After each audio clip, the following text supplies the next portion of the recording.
You get mad at me when I bring it.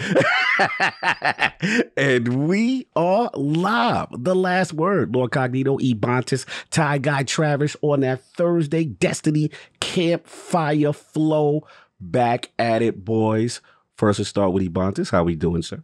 Doing good. Just kind of been holding down the home front. Gonna go on a quick trip to visit my brother here in a little bit. What up, Stone Wolf? I know you listen to this eventually. Yeah, it's a very short flight, so it's a whole whopping hour. So I got that, just kind of prepping stuff around the house. And then other than that, just been waiting for a whole lot of not much this week. And then wrapping up Guardian Games, we'll talk about how the week has gone. Other than that, just kind of chilling and waiting to run through the next season of Destiny next week. Travis, what about you, man? I am creating a lot of content for IGN. Some of it I can't talk about yet, but my review of Evil Dead, the game, should be live now. Or if it's not live right now, it'll be live very shortly because it's all done and ready to go. Nice. But yeah, I played a lot of that game this past week or two. Which is you, great. Can you say your score here, or is it going to be live. published? I can if it's live. I see it. Okay, I see your score. I Okay, see it. that was close. Oh, wow. From Trav? Yeah. Wow. I gave it an 8 out of 10. It is a very clunky game that does things that annoy the crap out of me, but when it's all said and done, it's quite a good game. Super fun. I actually was playing it right before we started up this show, so I'm quite enjoying it. It's a great game. And then I've got I'm doing a tips guide for people who want to start playing that game. I'm making a video for here's all my pro tips, which I'm pretty good at the game. I'm not gonna lie. Undefeated necromancer. So humble. So there you go. Love it. The humility oozes from Travis. So that should be live maybe over the weekend or on Monday. But yeah, I'm working on that. And then I got some previews coming up. Probably reviewing something else next week. I don't really know yet. But yeah, that's me, man. Busy making content. How about you, Cog? Busy, man. Busy. Work's been absolutely nuts. But shout out to you on the Evil Dead thing because we had Miles Dompier from Windows Central on How's somebody's hair look that good? Oh, yo, his hair is crazy. Bro, I'm like, yo, it's just professional stylist going on with this man. But he also raved about Evil Dead. We talked about what we were playing. He mentioned that. For me, had a little good break. First of all, solid sort of set. Warlock stand up. The rifle class has done what they needed to do. Everyone can bend the knee now. You mean you got your default win on the final year to get it? That's the thinking man's class. You silence victory. Silence you brutes. Let the intelligence reign. This is our moment. The trophy will look glorious in the tower. I want you to walk past it and look at that bird in all its glory. Okay, now that I'm done. All jokes aside. We've won it before, and I've forgot the things even in the tower, so good stuff. I go for it. I used to be salty having to see that damn lion every time. I'm like, and the bird is all small. No, now we get our moment, so I'm happy. Shout out to Team Warlocks to lock to their thing. But no, I wanted to also shout out Trek to Yomi. I got a chance to play that. I took a little break. Absolutely love it. Travis, like I told you before, I loved your review. Combat, we in alignment. Combat, little... For some reason, I mastered the counter system, which ended up becoming like a dance, and I was getting into it. But the story surprised me. I was very welcome. Yeah, very impressed. Atmospheric storytelling, and it reminds me of an old Sega game I used to play that used to scare me back in the day called Consaden. So check it out. It's in Game Pass. Rocking that. And other than that, check out The Fighting Duke. It's been fun. Maddie's been hilarious. And enough about me. We got some people here. It's been patient, and also what's going on. We have one people. But we'll get them going. So, welcome to the last word, episode number 198, just a couple away from 200, so it's close. As we approach a new season of Destiny, we are rather clueless as to what the story will be about, what the new activities will be, and other than a date of the new dungeon, Bungie's keeping their cards very close to their chest. To discuss the final bits of speculation, our guest tonight is one well-versed in persistence, consistence, and precision. We'll start with precision, something important both gaming and real-life sports. If this man isn't working on honing his skills, editing another YouTube video, you'll find him on the links or on the ice more often than not. Persistence, on the other hand, we all know life throws curveballs at you. Busy work, schedule, injuries, and just the unexpected can sometimes come your way. But that hasn't stopped this man from growing his channel and becoming another up-and-coming pillar of the Destiny community. Finally, Consistence. No matter the reason, the only way to succeed is sticking with it, and this man has the staying power in spades. So let's welcome a true palace of ideas to make you a better player, someone who spends plenty of time in his fortress of solitude grueling over the perfect tier list. And unlike a chessboard, this rook has no issues moving on the diagonal. That's right, the one, the only, Castle. How you doing, sir? Hey, that was solid. Yeah, that's one of your That was best impressive, my friend. Doing well, honestly. Yeah, no, seriously. I'm glad you guys had me on. Pleasure to be on. It's The pleasure is ours, year. sir. First thing, Yeah. I want to actually get this right and make this shift going forward. Tell everybody, Sure. since we're at the start of the show, where to find you, where to look you up, where your content's Good point. at, and then we'll get into stuff. Because I want people early in the show, while they're still Right. here, figure out where to find you, because that's the important No. part. That's fair. Castle content on everything. So, Yes. Twitter, YouTube, Twitch, anything. It's just Castle content, and you should be able to find me if you search that up. Indeed. Nice. The logo nice, may nice. be different in different places, but that's okay. That's right. You had to do some. No, that was actually fun. I was like, all right, let me see if I can Photoshop recreate massacre. this. It didn't take long, so it's all good. Yeah, that was man. good. Let's get right to it, man. Got some gaming history questions before we get into the Destiny stuff. Just want to get the background, man. Like, what is one of those early inspirations for you to kind of get into the gaming atmosphere? Yeah, no. Honestly, it was probably GoldenEye or maybe even Street Fighter. Which Street Fighter? So- Because there's a big list in there. Yeah, there is. So like I think it would have been Street Fighter 2 Turbo back on Super Nintendo. So I'm I'm what you would consider a boomer in the gaming community, right? Welcome to the 'Cause if you're over group. 17, Yeah, you're in the right place. right? Oh, you're over 21, you're a boomer. But yeah, no. So that was probably the first game when I was a kid. I was really young, but that game like consumed me. Beyond belief. Yeah, right. It was just so. It's just addictive. always like your character just like waiting in that idle animation. Yep, in that little idle position, no Yeah. doubt. Salute. Yeah. So that you kept transition on. I saw some GoldenEye in there, and Yeah. you know? So probably I would say after that, GoldenEye. That was probably when like more of the memorable stuff started to happen. My brother is like 4 or 5-ish years older than me, and he used to always bring his buddies over after school like every day. So pretty much for like 3 years straight, every single day after school. I don't know why they wouldn't go to their houses, but they would just come to our house and we would just split screen GoldenEye. And then it was Halo, Combat Evolved, the first one. And then it was just like years of constantly battling split screen before we had, like Xbox Live. Like I remember in Halo Love it. with Halo 1, there was this like weird third-party website. You'd connect your Xbox to the internet and you could like search for games through this third-party website before Xbox Live was even a thing. And it felt like we would go on there and like I could win like 200 games in a row. And it felt like it was because I had been playing for years with my brother and his friends, constantly against someone else rather than just the campaign. The campaign's never really interested me, but PvP, like man. that's pretty much what we did. That's like all I did Nice. growing up. Love it. Yeah.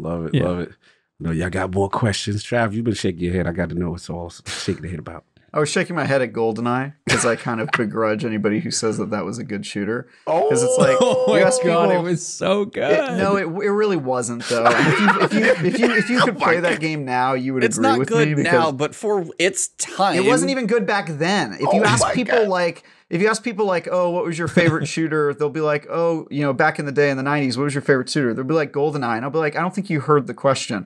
My question was, what was your favorite shooter in the 90s? Not what was your favorite shooter on Nintendo. Because if that was the question, then the answer would be, of course, GoldenEye. But that wasn't the question at all. There were much better shooters in the 90s. And yeah, most of them you guys? you could even control with more than one stick. So that's all I It have to say sounds about like that. someone just never got Odd Job fast enough. No, I did, and I played. And listen, I played that game a lot. And when I was small, even I thought it was good. And then I played a shooter that wasn't on a Nintendo platform, and I went, "Oh right, Nintendo doesn't know how to make shooters." And I saw the light. So I'll give you that. I'm sorry, man. It's just I talk about this all the time with people. Dan Stapleton is on my side on this one. He's like, "Dude, it is not a good game. People seriously overestimate how good that game is." But anyway, I digress. My question is, so those were your first shooters? Yeah, for sure. So obviously you started in a very humble beginnings when it comes to shooters. Oh, was there sorry, Gog. Travis is starting early. Travis is starting early. He's starting early. Yeah. Starting early. He's missing a beat.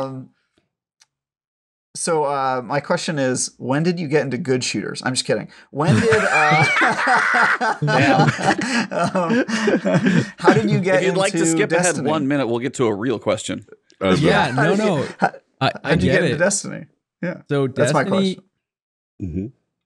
Let me think. It would have been. It was second year of Destiny 1. So basically, it's funny. It's a long story. So I had gone down the rabbit hole of Halo, like probably an unhealthy amount. Halo 1, 2, and 3, and then it's funny. I got so consumed that I used to. In my summer job, I was doing a summer landscaping job. I would race home at lunch. I remember trying to get like level 50 in like every single playlist, and I would race home at lunch to get like a couple matches in before I would go back to my landscaping job. So I actually got to a point where I was like, okay, this is taking over my life. I need to end this, and I cold turkey quit all of gaming, like completely cold turkey. For years. And then wait, how long? Well, it would have been, I'm trying to think, like when did like Call of Duty when did Advanced Warfighter, a lot of Halo guys. Yeah, that's what I betrayed Halo then. When did Call of Duty Black Ops 3 come out? Not that now you really got me. That's a long time. Wow. So that came out in 2015. Yes, because it was way before that. I want to say Black Ops 2 is like, I barely played that. That was roughly the time frame, I think, when I was like, no more. Maybe even before then. So it was probably like 2010, 2011. Can I ask a follow-up question to derail this even further? Oh, dear God. During those years where you weren't playing games, what filled that hole in your life? Were you like doing coke? Were you right? Yeah. Oh, what is that? It was those drug years when you were like 17 with a landscaping summer job. I could totally see all the drugs on the landscaping job. Did you join a band? Was it Ultimate Frisbee? I just want to know what filled that demonetized. hole Thank you in your life. Yeah. Sorry. I totally wish I could quote that tweet. I forget what it is. Right? That one guy who's like, "Man, I quit gaming and I started doing this." No. I think I just became a workaholic. It was probably from like 2010 to 2014 that I didn't game. So like 4 straight years where I just worked a ton and saved up as much money as I could. And then, I just like, you know what? There was one game that I played a little bit. Like, like a little bit of, we call it Chell, but it's just NHL, like NHL 13, 14. But gotcha. Okay. The reason why I was able to play that, I didn't get addicted. I was like, I could play it for an hour and I could go 2 straight weeks without even thinking about it. And then I'd like hop back on and play it again. But okay. And then I honestly, it wasn't like I had a hatred for gaming. I was just like, I just hadn't played it in so long. So I was like, it's all good. And then my roommate, I moved in with a buddy of mine from work actually. And he came home with this game called Destiny. And again, I was not gaming at all at that time. And I'm just watching him. I'm like, oh man, like this is, I didn't even know Destiny was a thing. I hadn't even like heard of it. I was just watching him play. And I was like, this is kind of cool, but I've never really been into like PvE, like campaign stuff, right? So I thought like, yeah, whatever. But then I was watching him do Vault of Glass. That was pretty cool.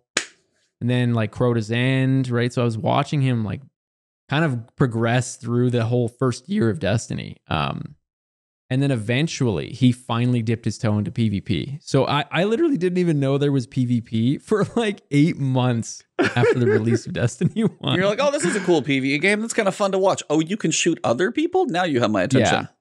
Yeah, and then I remember trying it for like a weekend, and then it was game over. Like he never got his account back. I played on his account for probably a year straight, and then eventually he was like, "Hey, dude, like that's enough. Like you need to make your own account. It's time for you to Time move for on." you to bite the bullet, buy your own console, and get off of mine. Yeah, pretty much. mooching. And then I was hooked. Like I could not stop playing. And then that's also when there was like man, I don't really listen to Joe Rogan podcasts anymore. He's kind of taken a turn, but he had a podcast on what was his name? There's a guy, a CS:GO pro. Okay. I think his name was C9 nothing. Anyways, he had him on once, and that's when I learned what Twitch was.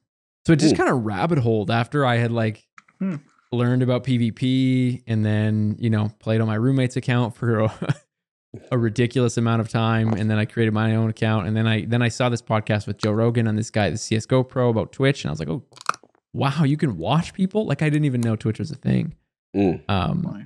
By the way, you playing on your friend's account?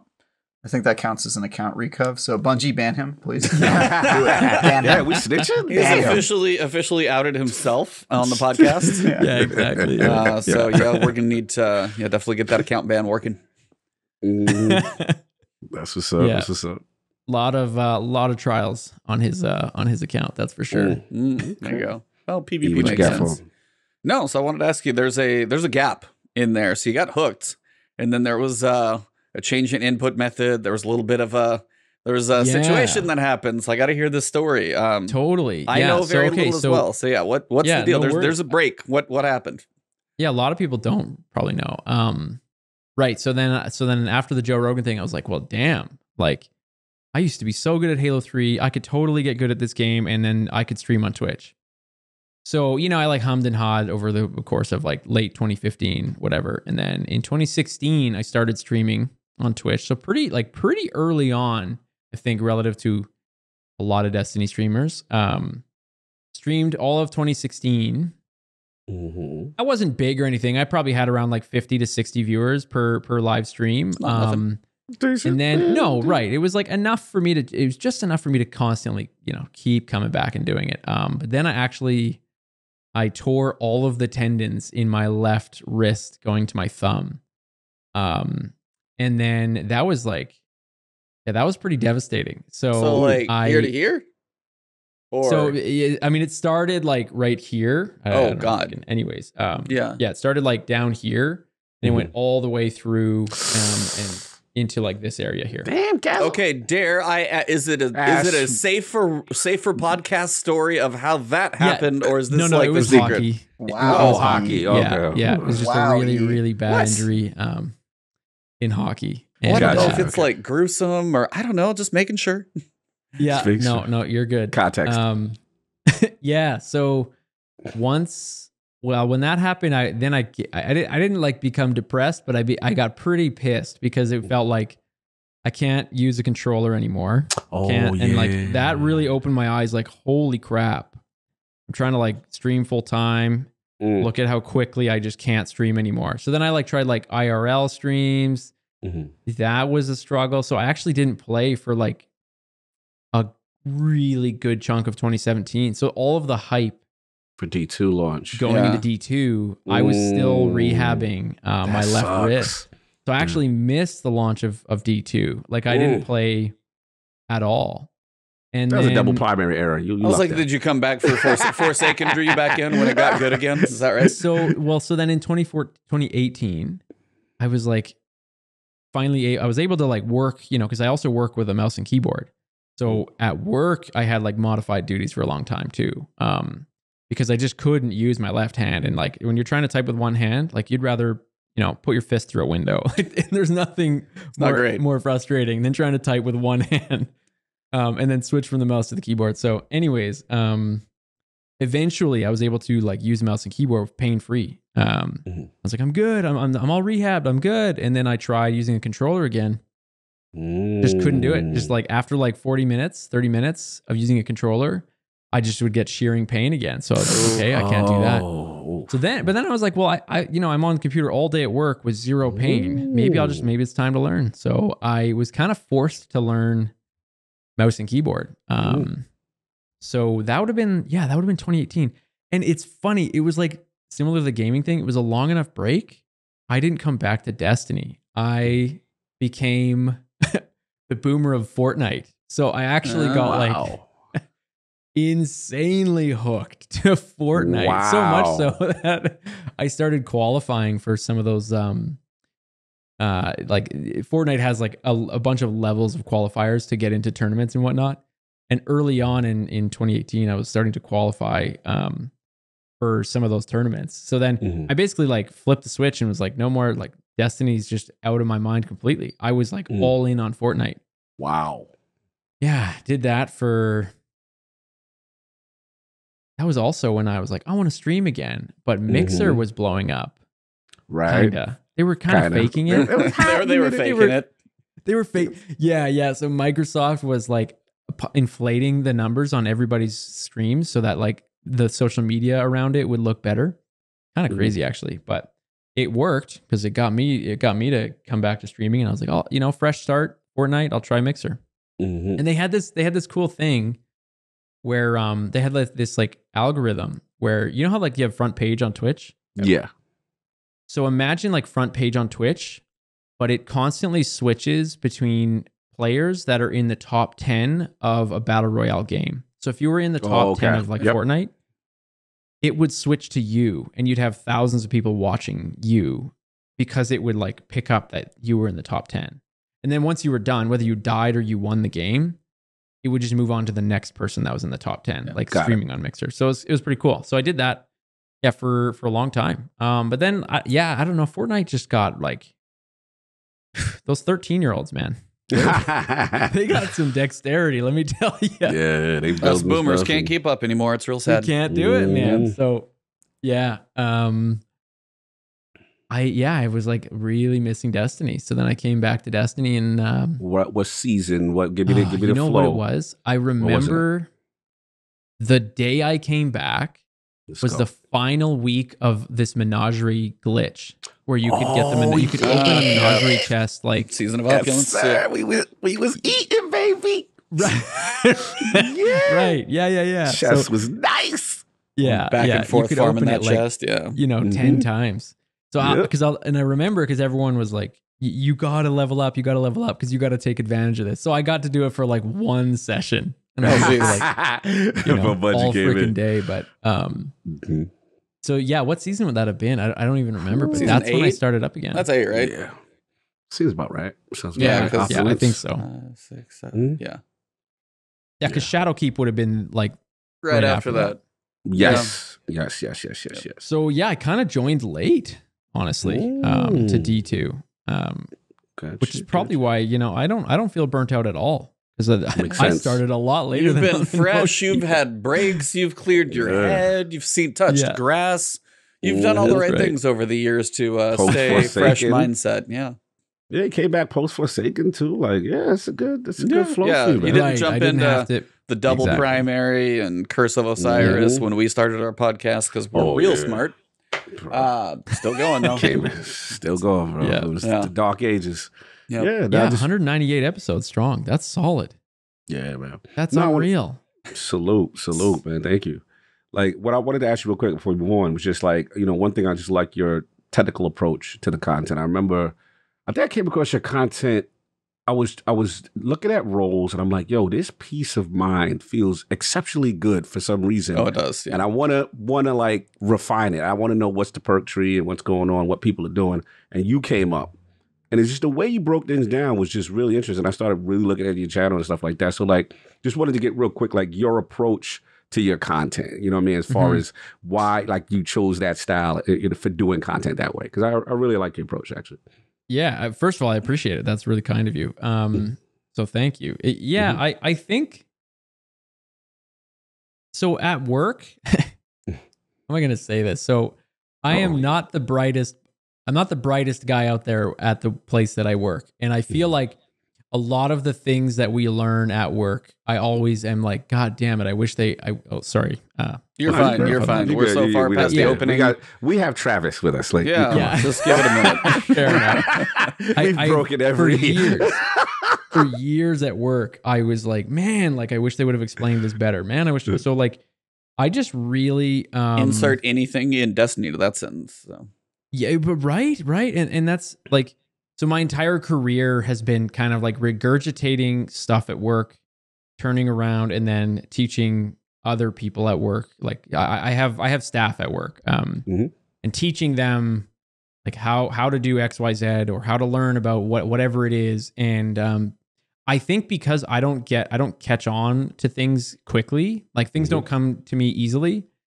I have to just the way I have to like learn things takes me so long that I feel like I just have an ability to like kind of see the perspective of someone who would have no idea how something works and how the heck that you should explain it to them. So when I started on YouTube, that's kind of the mindset that I had, was like, I want to take complicated things in the game, see if I can just make them simple or break them down. And then it kind of just slowly like turned into like, like covering a weapon or whatever it was. So that's usually my process, is like, hey, let me just think. If someone has never used a pulse in this game, okay, I should probably tell them it's a pulse rifle. And then they're probably not even aware of the fact that there's several different kinds of pulse rifles. So let's start there. And then, and that's usually how I approach every video topic. Nice. Dope. No, it makes a difference because if you make enough content, you talk about games, you do enough things, people that are entrenched in whatever it is tend to take a lot of things for granted. And if you're able to pull yourself far enough back to remove what you take for granted and be like, this is a pulse rifle, like how basic can it get? And there's some things that just go over. And if you can get the basics to someone as you do, it's very important and it's not an easy thing for everybody to do well. You can overdo it, you can underdo it, but if you do it just right, it's a talent. So it's impressive what you do. That is one thing that I struggle with, is like, sometimes I'll get comments like, okay, like, what do you think I just started? I'm like, well, you know what? A lot of people did just start. So you got to find that like fine line, right? But that's the thing, is there are so many people who don't know it all. It's better to assume generally, and I'm the same way. It's like, I tend to assume people don't know as much as, the person who's going to come and be like, well, yeah, I knew this already. I'm like, that's fine. Right. The other 20 people who said thank you are not you. Yeah. So it's fine. Yeah, exactly. Yep. Yeah. No doubt. Well, we have some Destiny stuff to talk about. Right. So this has been a while since it's been this way, that we are pre-season launch on Tuesday. We don't know story. We don't know activity names, activity size of people, enemy race that's involved. We know the date we get the dungeon, and obviously the patch comes on Tuesday. That's mostly it. Now we have like Sandbox, we got Iron Banner, quality of life system stuff, but there's a lot we don't know. And I wanted to ask you guys, what do you think about the playing the cards close to the chest, basically? I will say it completely clear up front. I have asked for this previously because I didn't enjoy moments like, hey, we know Cayde got killed in the Forsaken trailer type thing, and I wasn't a fan. I would have rather experienced that in the front. On the other side, there is the marketing team selling all of these copies of a game that they want to sell, and if you do something as big as killing Cayde, bam, you just sold Forsaken to a crap ton of people. So it's that delicate line balance. Now, this is a season versus an expansion, and this is kind of the balance we're at. Like, Witch Queen, we knew about the Hive that, got the light, but we didn't know how. Then we had the story beat drop. That was kind of a little better balance-ish in my head. Curious what you guys think, though, going in. Probably the idea is Tuesday morning. I'm guessing 7 a.m. Pacific. I'm going to be online and streaming and waiting, and just waiting to see what happens. But it's hitting Tuesday morning, a few hours before everything goes live. So I wanted to see, Castle, you can go first as the guest. Where are you at in this style of marketing versus how it's been done previously? Yeah, I'm so I totally understand from a business perspective. They need to make money in order to employ staff in order to work on the game. But so from what, like how you said, Killing Cade, that sells a lot more copies, that makes more money. That's better for their resourcing as a company. But I kind of prefer when we don't know. Like, I usually just like firing it up and learning what's out there. But that isn't to say I don't like roadmaps. So I feel like every season or expansion should be somewhat blind, but then followed up with a little bit of a roadmap. Like, didn't they do one for? Yeah, they did one for this season. Launch? I don't remember the last one. Right, for this season. It was it was kind of like March 13th. Right? So about 3 or 4 weeks later, we got a bit of a, this is what's going to happen on these weeks-ish. Yeah, so I feel like, let people just kind of dive in for the first 2 weeks and play the game. And then, maybe in the second week, right? The second TWAB after the release or something like that. So that could be like 3 weeks, whatever. But, then give a bit of a roadmap. Like, okay, you've probably played through most of the content. Here's a roadmap showing you the major pieces. But like, you don't even have to include everything on the roadmap. Like, a lot of people like to get surprised by things. I don't know. Twitter always seems so happy when there's this like totally new thing that hits the game. And I mean, provided it's good, people love it. Of course, if it's not good, everyone just immediately brings out their pitchforks. But yeah, I don't know. That's kind of my take on it. My co-hosts, where we at? I gotta see, is corporate hat cog coming out, or is corporate hat off right now? Where we at? Very surprising. Very surprising. Didn't see this coming because I thought for sure we'd have it this week. I pretty much guarantee it. And I don't think I was at a party with DJ or somebody from the clan, and we were just talking. And I'm like, yeah, get ready, man. It's tomorrow, reset. It's gonna come. He's gonna get the chair. He's gonna know what it is. And for me, it's always about the story beat. The story beat and the theme always gets me excited. And in this case, I'm particularly excited about this season because with the dungeon and potential Solar 3.0, Arc 3.0, that combo in my mind makes it a meaty season. I'm already excited. So now it's okay, who's the player? Who's the major story focus? And then I can wrap my head around where the future story is the overall arcing long story is gonna go. So I'm like, damn it ain't. And then I'm seeing them like really holding this thing to Vesk, like close. So it's like, now I'm like, okay, this may be more significant than the average season, because the reason why I'm saying that is I feel like not that they can't be secretive, but they would like to market it, right? So I feel like whatever they're holding on to is very dear to maybe the story beat. And Trav, I'm gonna ask you this, I want to set you up with it, because me and you have kind of been of the mindset with traditional Bungie, this will be a self-contained thing that's not going to affect the overarching thing coming off of Witch Queen, right? But I'm like, why are you so secretive? If you're this secretive, it's almost like, right, are we going to transition from Rogue Witness stuff more? Like, why are you holding on to this? So, Trav, I'm going to give it to you because I am really shocked by this. I did not see this coming. I thought we'd have it by now. Yeah. I'm sort of in between. Like, I kind of don't care. I just want the game to be good, right? Like, I just want the content to be good. But yeah. I will say, when you don't show your game, it either means that you don't feel that you need to, or that you're afraid to. And that's like, as a reviewer, when I don't get a code for a game early, and they give it to me like the day the game comes out, I'm always like, oh, this game's probably gonna suck, right? Because they would have given me the code as early as they could have, if otherwise, right? Or maybe they just didn't finish it yet. They gave it to me because they finished the game on the day it came out, which is kind of common nowadays. But I don't know if Bungie has that problem, right? Like if they didn't show anything for the seasonal reveal and then it just showed up and it was like one of their worst seasons ever, right? Like just had like a random 6-person matchmade activity and nothing, you'd be like, oh, well, no wonder they didn't show anything. Like, this is garbage, right? Right. But yeah, so I don't really know what to expect. It's going to be one or the other. But I don't expect it'll be that the season's bad. So if it's not bad, then that means they must be pretty confident in it. Or they've realized that you can announce with games as a service, it's not uncommon to not really announce what the expansion's out until people can play it now. That way they see a trailer and they go, oh, there's a new thing in Destiny. Let me log on now, rather than getting the...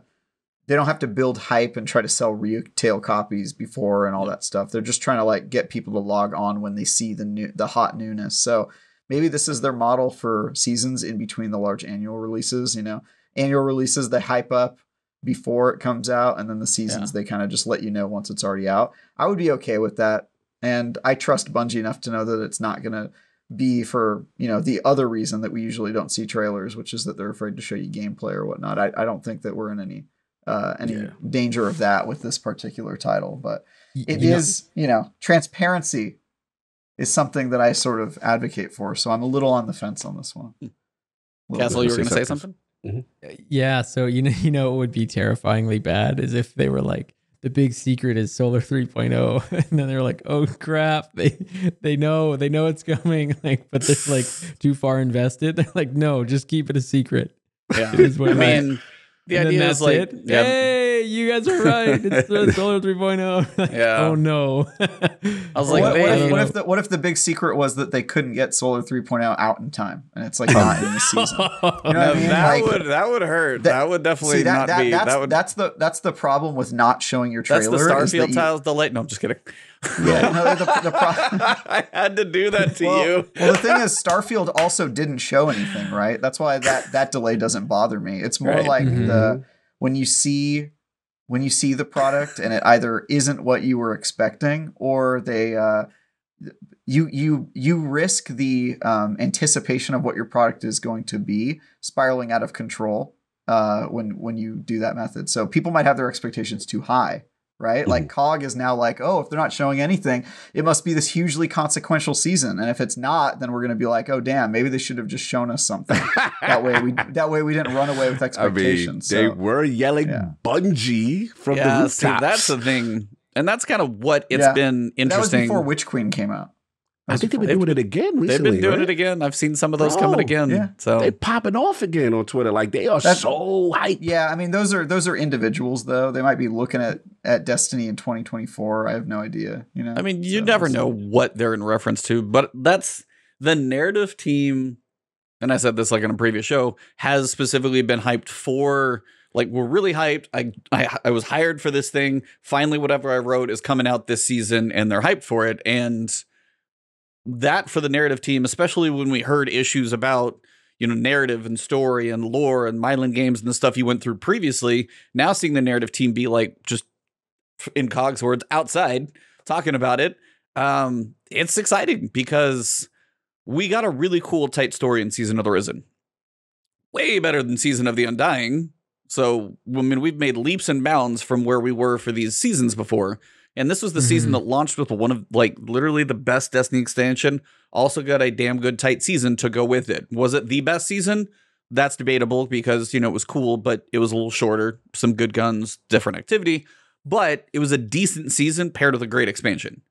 And then the key is the season that follows the expansion needs to keep that train going. And we've already seen the story beats going. We had the seasons last year go through and hit with Chosen, then Splicer, and then Lost, being like, okay, we got that narrative. We got the big hit with Witch Queen.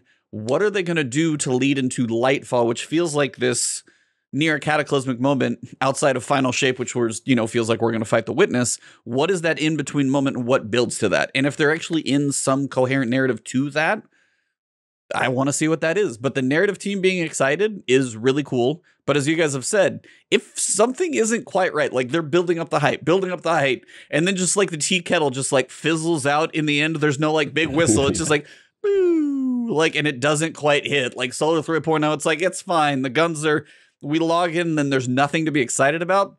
They could learn a tough lesson as well. And that's one of those moments where we just have to see. It is, I can't think of, I know this isn't the only time they've done this, but it is for the seasons, like the day of trailer. Does make some sense, as Travis said, for the live game. Like, you see the trailer, log in today and get this thing. That actually makes sense. I hadn't actually thought of that because this is the reminding people who got the expansion, the deluxe edition to say, hey, just in case you forgot or you put it down, you've been playing something else, bam, we got new stuff for you. You already have the deluxe edition. Now it's time to come back in and see what's next. And that's just going to be a live update that morning. So I'm excited to see what's coming. I need to step out just for a quick minute. You're good. Yeah, do your thing, brother. You good.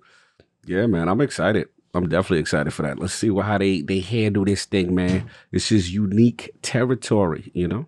Yeah. So I like it. Mm-hmm. Yeah, it's going to be an early morning on Tuesday and then a long day.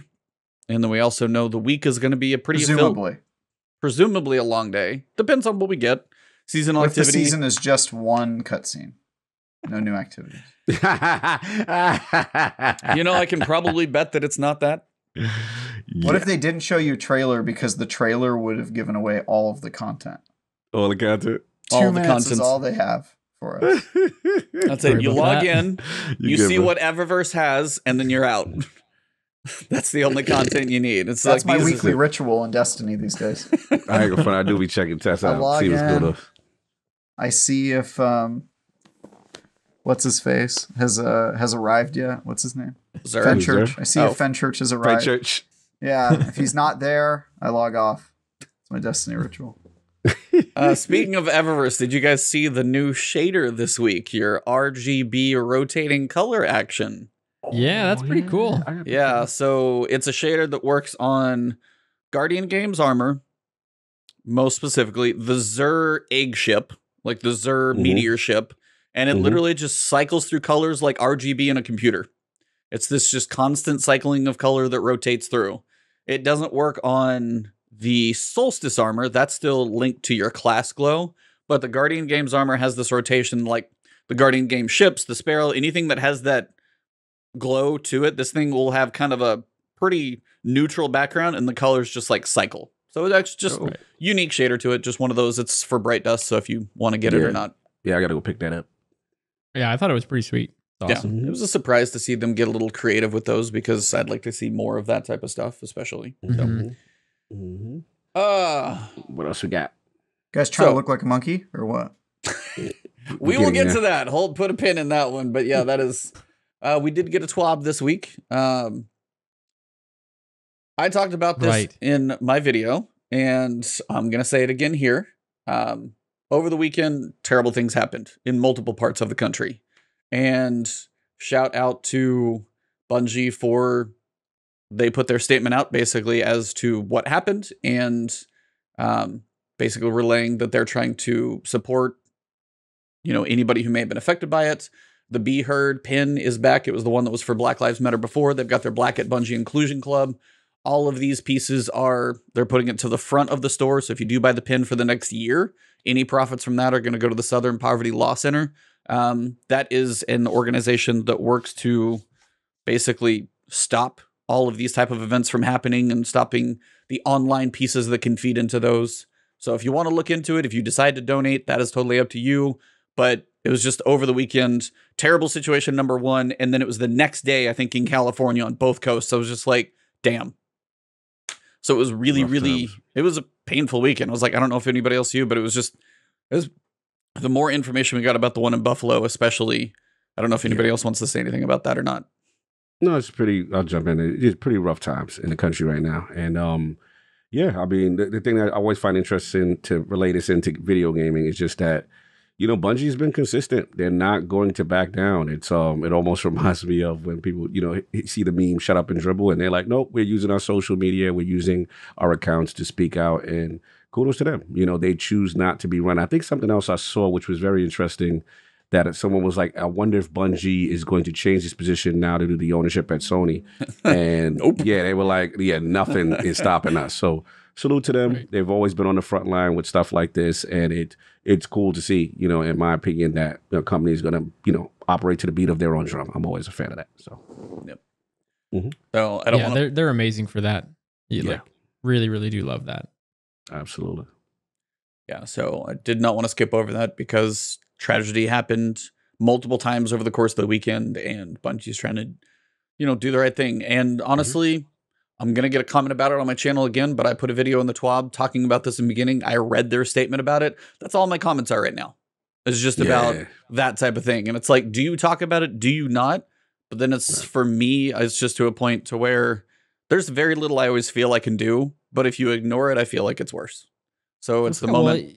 It's hard. If you don't talk about it, then like how can anything change? Like I don't know. Yeah, you 100%. Like it's important, and I also think like so the company. I don't tell people like what I do or where I work, but the company that I work at is like similar to Bungie. They're not a developer for a game, sorry, but like similar to Bungie with this type of thing. They're huge on being open and vocal about this stuff, and like if they aren't, and other companies won't. Like when some companies see other companies do it, it pushes them to do it. So yeah, I don't know. I think it's awesome. I love that the company that I work for does it, and hopefully more and more continue to push to support it. Yeah, I think I said this last time this came up, but it's important to note that even companies that don't make public statements are still political organizations that do political things. They just don't typically talk about it.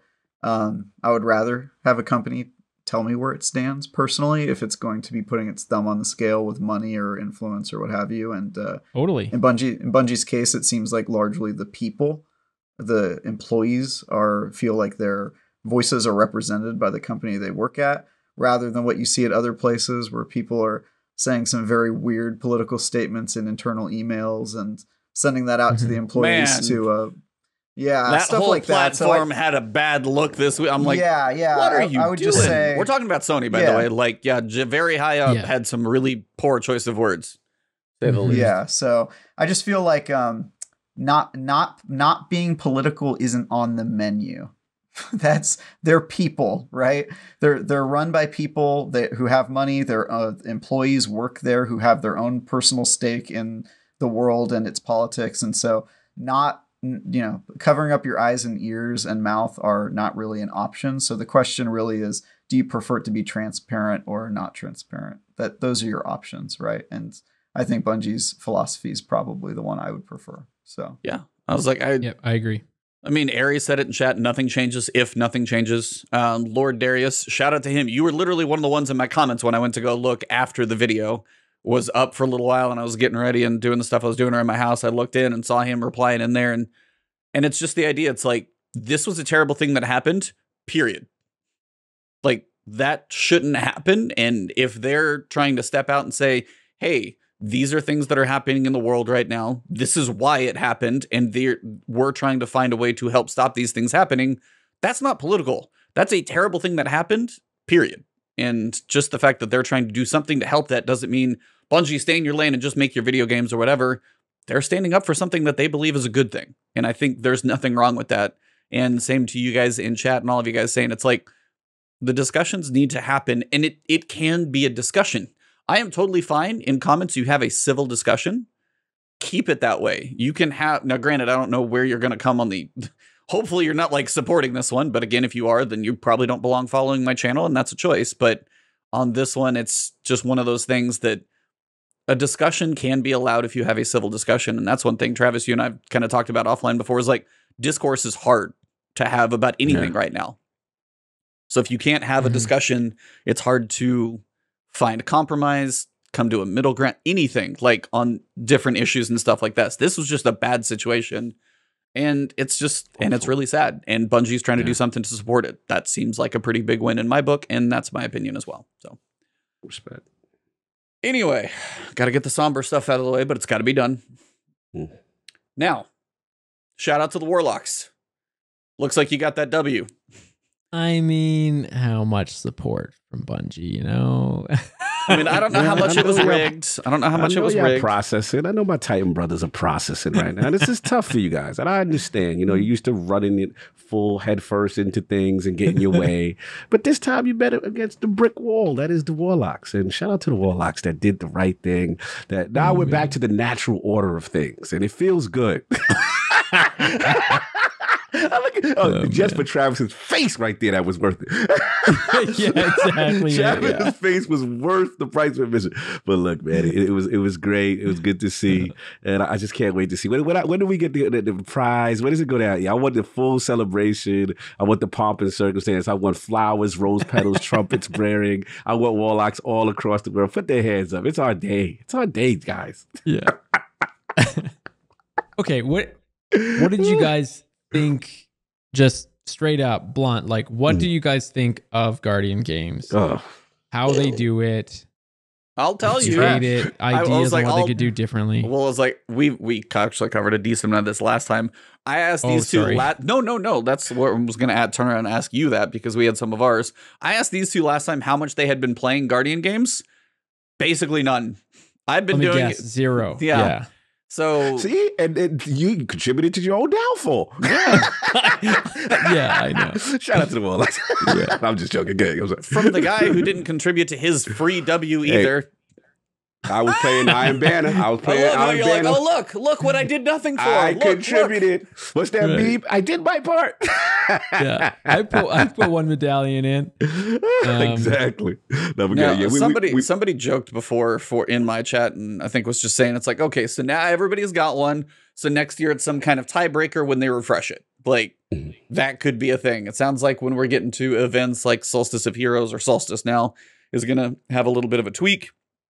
And maybe when Guardian Games comes around, maybe we will. And again, we talked about ideas before, Castle. I don't know what you've got. The idea of Guardian Games and it's a class battle, 3v3v3 or something like that for PvP or 4v4v4 for PvP, like 3 points, 3 teams, who's going to come out and whatever victories, like part of it could be Crucible, not just, grinding monotonous strikes for points and cheesing points and all that stuff. So what do you think about the event and what would you change? We've hashed our ideas out a little bit. No, 100%. Like, put warlocks against titans and then titans against hunters and then hunters against warlocks. Like you could do, maybe a rumble where it's like you get put into a rumble against, one of the other 2 classes, or there's like 2 hunters, 2 titans, and two warlocks. And then it adds the points from that match. Okay, that maybe the Titan top fragged, but the other Titan bottom fragged. And then, so it's like, okay, you did be kind of okay because you add the top score and the bottom score, and that's sort of whatever. But the 2 warlocks, they were in the middle. Like, I'm with you. I just feel like there's so many ways that they could just make it, or maybe it's impossible from like a developing standpoint. Like I'm not a game developer, right? I got a thought, not to interrupt you, Casper, and you're good. Trav, help me here, because Forza Horizon 5, when you join like a convoy and there's like team racing and like they actually have at the end of the races, like if me and Trav are on one team and like there's like point scoring that is compiled for the team based on positioning as well. I know, like I said, we're not a developer. I don't act like it's so easy to do, but I'm with you. They got to do something, man, to make it truly the spirit of the game. But continue. I had interrupted you. No, you're good. Like the only cool thing about the event is loading into the tower and seeing the flag. It ends there. Like I have zero interest in clicking on those playlists. And this, I feel guilty even saying this. I'm literally on Team Titan. I was really lucky. There was a Guardian. Are you guys even aware that there's a Guardian Cup going on right now? Maybe you are, maybe you aren't. Mm-hmm. Okay. I am, but a lot of people aren't aware that there was this Guardian Cup. And Datto was the team captain for Titans for North America. It's like region specific. But yeah, and I was lucky enough to join their team, and it was like, holy crap, I need to get my power level up to make sure I'm ready for this. But even that was like, it was just us doing activities together, which was a blast. But if there was a way that they could have like put, Datto's team up against Fallout's team in like some type of like a live scoring event where it's like one versus the other. Again, I don't really know how they would do it, but I just feel like the way it's currently being done is so boring. Like there's just, I don't know. I have no interest in doing it. It's frustrating. I mean, I've spent a decent amount of time in there. I've been kind of goofing around with soloing to try and see if I could get I got top 10% soloing the Strike playlist, but I already have my issues with that. How come you always call me out for bragging, Cog, but never when he does it? Oh no, he be He's okay. flexing. He's okay to do it. No, he be flexing. You got, my raid team is me true Vanguard, and I try not to say that stuff. By the way, and you guys are like, no, you have to say the names, and I'm just trying to say my raid team, and you're like, no. Tell us all the names. We have to hear them out loud again. Say the names. I'm out here trying to fight back against the stigma that IGN reviewers can't play video games well. And I'm out here trying to get a flex every now and again, just to fight back against that stigma. So I don't know. I feel like it's fair game to call you out, you streamer elitist. Wow, that's amazing. Jesus. Anywho, no, my issues with Strike scoring are the way they set it up. They did fix the, killing yourself over and over and over and then rezzing people. Like that was something that was exploited.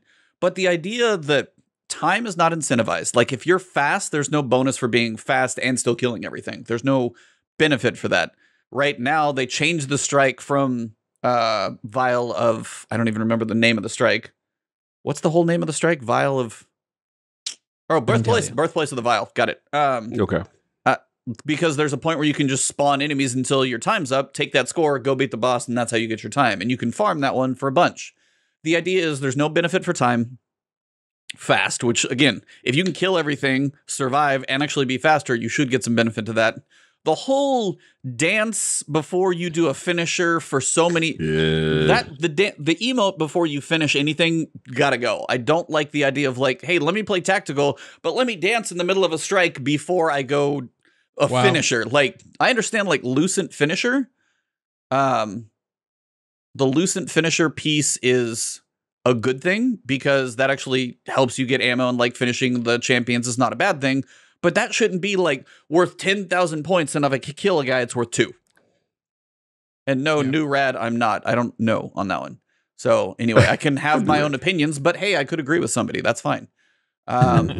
Shout out to Necromancer Zeal, who's getting the Guardian Games mug. That's a thing that might happen. And then shout out real quick to Rel. He was saying Solar Arc. What do we want? We'll get to that. Thank you for the super chat. Where I want my chalice. So if you light enough of the platinum torches at the end of it, you just have to do 2 of them. But if you light enough platinum torches, you should be able to get the mug. That's the earliest thing you can get. The mug is like very ridiculous and just over the top, but kind of in a way that makes me kind of want it. But yeah, it's like the idea of strike scoring is here you need to emote and then finish a champion. But if you finish a champion, it's 10,000 points. If you shoot a champion, it's like not nearly as much. And if that's the efficient way to, it's just a weird setup because they don't, I understand like chaining things or using your abilities, totally fine, but not everything feels balanced in strike scoring. I would like to see strike scoring be used in another way. I'm not saying like strike scoring fixes the boring Vanguard playlist because you still go in there, mow over everything you're done for whenever you do play it, but find a way to use strike scoring in another way. And if it comes around once a year, it needs some tweaks. So for me, Guardian Games it's fine, but it's strike scoring needs a little bit more, or I would say a lot more love before it's in a good place. And it'd be cool to see it in a game. You know, could you imagine just like Nightfall leaderboards just for entertainment value? And and if they could actually get it to a point where it's not cheesed, which I know is hard because we're going to exploit everything we always do. But if they could ever get to a point where like, you know, the Nightfall this week, you have a leaderboard and you're in the top, then maybe you get something. I don't know, but that's something they could do. And now that would be so huge. Yeah, right now it's just going to be here for the event and leave, and then we have no idea if it's going to come back anytime. So that's my thoughts. Leaderboards. What do you think? Like people who play Call of Duty, you know, well, there's tons of games, but like, you know, it's like friends that play Call of Duty. Half the time they're playing so that they can pass their buddy on the friends list to filter the leaderboard within the game. You know, it's like leaderboards can do so much. Imagine if Guardian Games had like.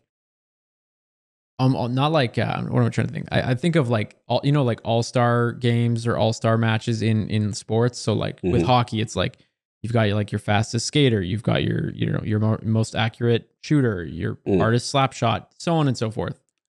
What if they had like, you know, the fastest person or team to beat X strike or Y activity, and it was in game, and it was like Warlocks are currently leading the way with this like this time completion. I just feel like so many Titans, and it's like the only way to actually like register or like go into it is like 3 Titans. It's right, like, right. You want to try have and to have like an all unified. Yeah, okay. You want to take the top score. You got to get 2 other buddies who are also on Titan, and then you got to go into the strike as 3 Titans and try and beat this. And because I felt like in week 1 of the Guardian Cup, when like Dado kind of like split us up into these 2 groups to do lost sectors, to he was thinking that might be the fastest way to like just get medallions. Anyways, I'm like, oh, lost sector, like that's kind of boring, but whatever. But it actually was a lot of fun because the 3 of us were just constantly trying to better ourselves and see how fast. It was like the first run we did in like 3 minutes. The next run was like 2:30. The next one was 2:10, and then we like 2 hours for our 2-hour time slot. It like flew by because we were constantly trying to optimize and see if we could break 1 minute.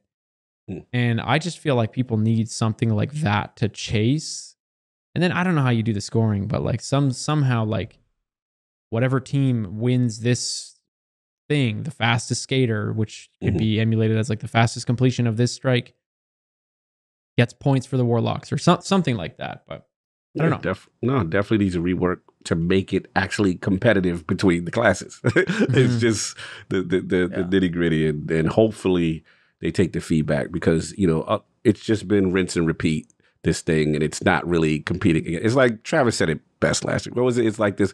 He said it's almost like it was a passive aggressive competition. Yeah, no dunking medallions. Like, give me a break. It's like perfectly said. You're killing Fallen at the other team. You're like, see what I'm doing here? Right. Yeah, this is for you. I'm doing this at you. Yeah. Weird thing. Absolutely. Yep. Which is kind of how the Olympics works, actually. Now that I think about it, there's not a lot of you're doing like the weirdly passive aggressive. The Stick high that landing. jump. You're kind of but yeah, it's the point where it's like, okay, I see what they're trying to do, but the idea of what Guardian games could be so much more.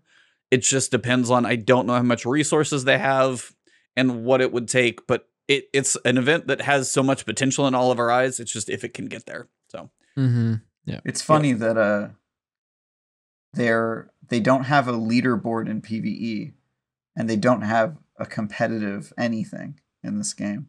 And nothing. So it's sort of like they're just not really, like, maybe they're afraid of doing the competitive part. I would love it if you guys got leaderboards in PvE, and then we're constantly talking about how they'll never make it so that you can't cheese those leaderboards, and therefore, it's an imperfect system. And then we'll be like, this is how PvP people feel about the balancing the meta. It's like, oh, well, they'll never get to a balanced meta. It's like, okay, but that doesn't mean it's not worth trying. They'll never get to a fully non-cheesed PvE meta. All right, well, then I guess we should just cancel Destiny because it'll never be perfect. Such a stupid argument. Anyway. Yeah, last thing though, 1550 match made everywhere. Just do it. Like the Legend stuff should have matchmaking on it. This is proof. Put it in there. If you want to be optimal, you take friends with you, or you do it solo and go crazy like some people do. If you want to get through it, you can still get the prisms. You can still get chances at Nightfall weapons, even if they're low. Legend matchmaking, turn it on. Nightfalls, don't care what. Like same thing for Legend Psyops. That should have matchmaking. That still bugs the hell out of me. So hopefully that sticks, and maybe this was a trial. Cross our fingers. We'll see. But yeah, I'm with you. Last point, I just want to say, I love Castle's idea of with the forced Warlock teams, Titan teams, and I could just see a scenario like PvP. Could you imagine doing threes and it's like all Titans versus all Warlocks, and like that's cool. You know what I'm saying? Like I just want them to really dive into it. That's all. Yep. Yeah. Well, it's got to be possible. But. Yeah, it does feel like it is. It's just if they can and are willing to put the resources to it. Again, we don't know what the priorities in the studio are. Probably hard to know that, and we never will. But it does seem like events are going to get a bit of an update. So we've got the fact that events are going to get an event card. That's basically going to be kind of like, it feels kind of like in Destiny 1 when we got those little books for things. The books? That's exactly what I thought about. Yeah, the little books. And it seems like where you have seasonal challenges above your quest log, there's probably going to be this little like mini book up there. Click on it, open it up. It's like a little event card challenge thing that you're going to go through and knock out all the list of objectives the same way you do seasonal challenges. I like that. Also, one of the biggest things, it's not time gated. I like that as well. The seasonal challenge or the event card, they say all of the challenges are available from the get-go. You will be able to do it anytime you want to. I like the fact that they don't time gate these things, because even right now, what if you were going for the 10%, but you had a vacation on the third week? Guess you aren't going to get that third one. So those aren't going to be time gated, which feels like a good thing. Solstice is just going to be that. There is no of heroes anymore. They're going to do a little bit of a twist with the European aerial zone. So we are going back in there, but they said there's going to be something called Bonfire Bash. They say where Guardians will be building and stoking what can only be described as a paracausal bonfires, while the enemies of Summer Fun, including Taken, Cabal, Hive, and Fallen, will be attempting to crash the party and extinguish the fires. This is their way to build lore around Horde mode, because in your mission to guard the flames wave after wave of incoming enemies, we made it easier to transverse the EAZ as well, so they've added some like good traversal stuff. But basically, kind of sounds like EAZ is going to get a Horde mode-ish. Does this sound exciting to you guys? Yeah, I mean, I'm thinking my mind's elsewhere. I just think that, to me, this is like, I would be shocked if it's not Solar 3.0. Bonfires, I know, yeah. Solstice, like it is literally set up for you to give us Solar 3.0 Bungie. Like, this is hilarious to me. If it's not, I'll be shocked right now. That's what I had to say. Continue. No, yeah. It's like, I think Solar's... I'm honestly wanting Solar because I want my hammers to get my tweaks I want. So I'm biased. I want Solar 3.0. I want Solar too. 95% sure it's going to be Solar as well. So, what you guys think about EAZ and all this stuff? Are you guys excited for a Horde mode? Do you think it can even be a Horde mode? Is it just the same thing we've done before? Where are you guys at? I feel like every mode in Destiny is a Horde mode. Was the last EAZ not a Horde mode? Where you just had to travel around and kill things? Yeah, pretty much. What is it? Play the mystery chess game at the end. Yeah. God, please fix that. Let's do a strike. Okay, now wait by your ghost while you fight hordes of enemies. Okay. All right, waves of enemies. Cool. Raid. All right, it's in the second phase of the raid. The horde of enemies comes at you. Cool. Nice horde mode. Yeah, I don't know. I mean, I'll wait and see, but I have so little faith in the seasonal events right now. Like, none of them have really pulled me in for a couple of years now. So we'll see. Castle, are you tuning in for the seasonal events, or are you tuning out for the seasonal events? I'm wish I could say yes. I don't usually pay too much attention.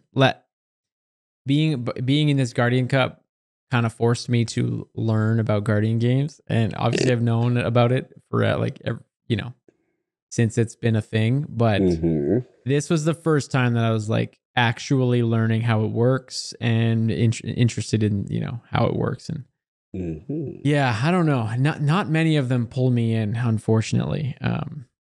I'm one of those people on Twitter who wishes their time and resources went towards making more Crucible maps.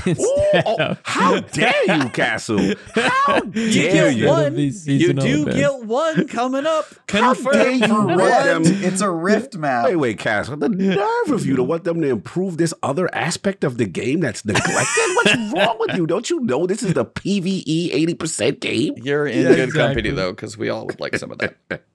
Yeah. I don't know. Some of them have been good, but I don't usually get super drawn in by them. Largely because, like, not all of them, but so often they're just so heavy on the PvE side, and I'm just like, just let me acquire and complete and do and contribute via PvP. Please. I feel like Crimson Doubles. Remember when we had Crimson Doubles? I feel like remember when we had any seasonal events that were PvP? I feel like tomorrow they could announce a new seasonal event called like head-to-head deathmatch, and it would be like a PvE mode where you go around collecting motes of light or something. Like, it's just crazy to me. Yeah. The doubles though, the Valentine's Day doubles. Yeah, stuff I was like gonna that. say like, some analytics with that event must have like ruined whatever they hoped to be like. Hey, we're gonna get PvP engagement, and like they lost 95% of their player base on the seasonal event. We're like, oh, this is because something had. That's my only thing I can come up with, because as you said, Castle, so much PvE on like next to everything, and you're like, there can't be like a. And the same thing we talk about in Guardian games. There can't be a PvP anything for this, like nothing for 3 years we've had this, and there's no PvP pieces at all. Shout out real quick to Charles Phelps for the $5 super chat, by the way. Shouldn't it be called Guardian Game? Yeah, if there's only one game that you're really competing against, it's just strikes. It's not really games, right? I think there have to be multiple games to call it Guardian Games. Just make a PvP game. See, Black Ronin tuning out PvP to adapt. That's what happens. Because this is what my theory is. From D1, if you remember, Bungie was more adventurous with kind of infusing PvP activities into quests. People hate being forced into PvP stuff. I remember when you got thrown in D1 and you had to go in and you had to get people the void hate kills. That so much. And that's what it is. And it's like the void kills. Yeah. Now, granted, they may have been a bit aggressive or very specific with certain things, but I have to admit, like, some of those things actually made me better and then play PvP and then end up liking PvP because prior to that, I was in that PvE mindset. I don't want to do it, whatever. And I think for whatever reason, we know they're very analytical driven. They're very data driven. They must have said, no, we can't. We see the Crimson Days numbers and we can't do a PvP only event. Oh God, we can't, you know what I'm saying? And I think they've just been gun shy ever since. And I also think, I'm very curious about SRL as well, because it's a competitive mode. Like, did they see engagement go down? I thought the mode was cool. I loved SRL, man. I did that more. I was like hell bent to be first in like every race was in. I was like trying to be like, oh, I got a better time here. I was trying to get like top. Oh yeah, I was actually quite competitive in that. I really tried, and I miss it. It was fun. Mm-hmm. It was fun. Brother Flex going uncalled out. Which one? I can say I tried in a mode. My God, did you? He was amazing in SRL, and I don't hear a word from COG about it. I just you say like he was the best in this. Fine. All right, over here in the SRL playlist, we're gonna go ahead and push. Yeah. That's so funny. I'm just happy he even played it. I was shocked he's played that. I was more mesmerized by his participation. I was happy to do that. I can't mention being a tryhard, but E can talk about it. I know what E's flexes. That was more. I was taken back, but I'll do better at documenting his flexes. Yeah. So See, I gotta catch COG off guard every so often. That way he doesn't get on me. So correct. He did a good job there. I do think, it's got to be analytics driven. Like you said, maybe the doubles weekend was just like so abysmal. But then how do you guys think it would be really bad if they just came out and told us that? They were like, hey, by the way, we tried this thing and like none of you played. So that's why we're reluctant to try it again. That's probably what it was. Yeah. Yeah, but the thing is, to Travis's point, is at the bare minimum, it should be optional, right? There should be for the people who do not want to do strikes. It's like, look, I want to live in PvP. Yeah, let me achieve my goal my way. And they've been getting better over the last couple of seasons, even with quests and bounties, where they'll give you this or this, right? Yeah, they've got to do better with the PvP community because they're like. I remember seeing so many posts, just like guys we've had on Ill Physics. We've had many people on at some point that were PvP mains and like, look, y'all don't care about us. Let's just be real. Like you saying, for sure. You know what I mean? Yeah, Trav. Also, they don't try nearly as hard with PvP events. Like if they do Crimson Doubles and they put like the lowest effort, no rewards, no like new maps or anything, then they'll be like, well, it didn't do well, and really the only reason it possibly couldn't have done well is because it's a PvP mode. So let's just can it, and it's like, it has nothing to do with effort level. It feels like a cart before a horse situation. They'll do EAZ for the 4th year in a row with the same reskinned, level, and it's just like, dude, you guys. You tell me that was working amazingly. The feedback was just so incredible. You had to do it the 3rd year in a row. Like, I just don't believe you. I don't believe the Infinite Forest season of Festival of the Lost was so good that you deserve doing it a 3rd year in a row. I just don't believe that that's true. So I agree with you. It's a self-fulfilling prophecy for you. Yeah, that's what I was gonna say. Is like the idea that like, well, we had this thing one time. It's like if you don't put the effort into the event, nobody's gonna want to do it. And that's the thing is they give so much on one side every so often.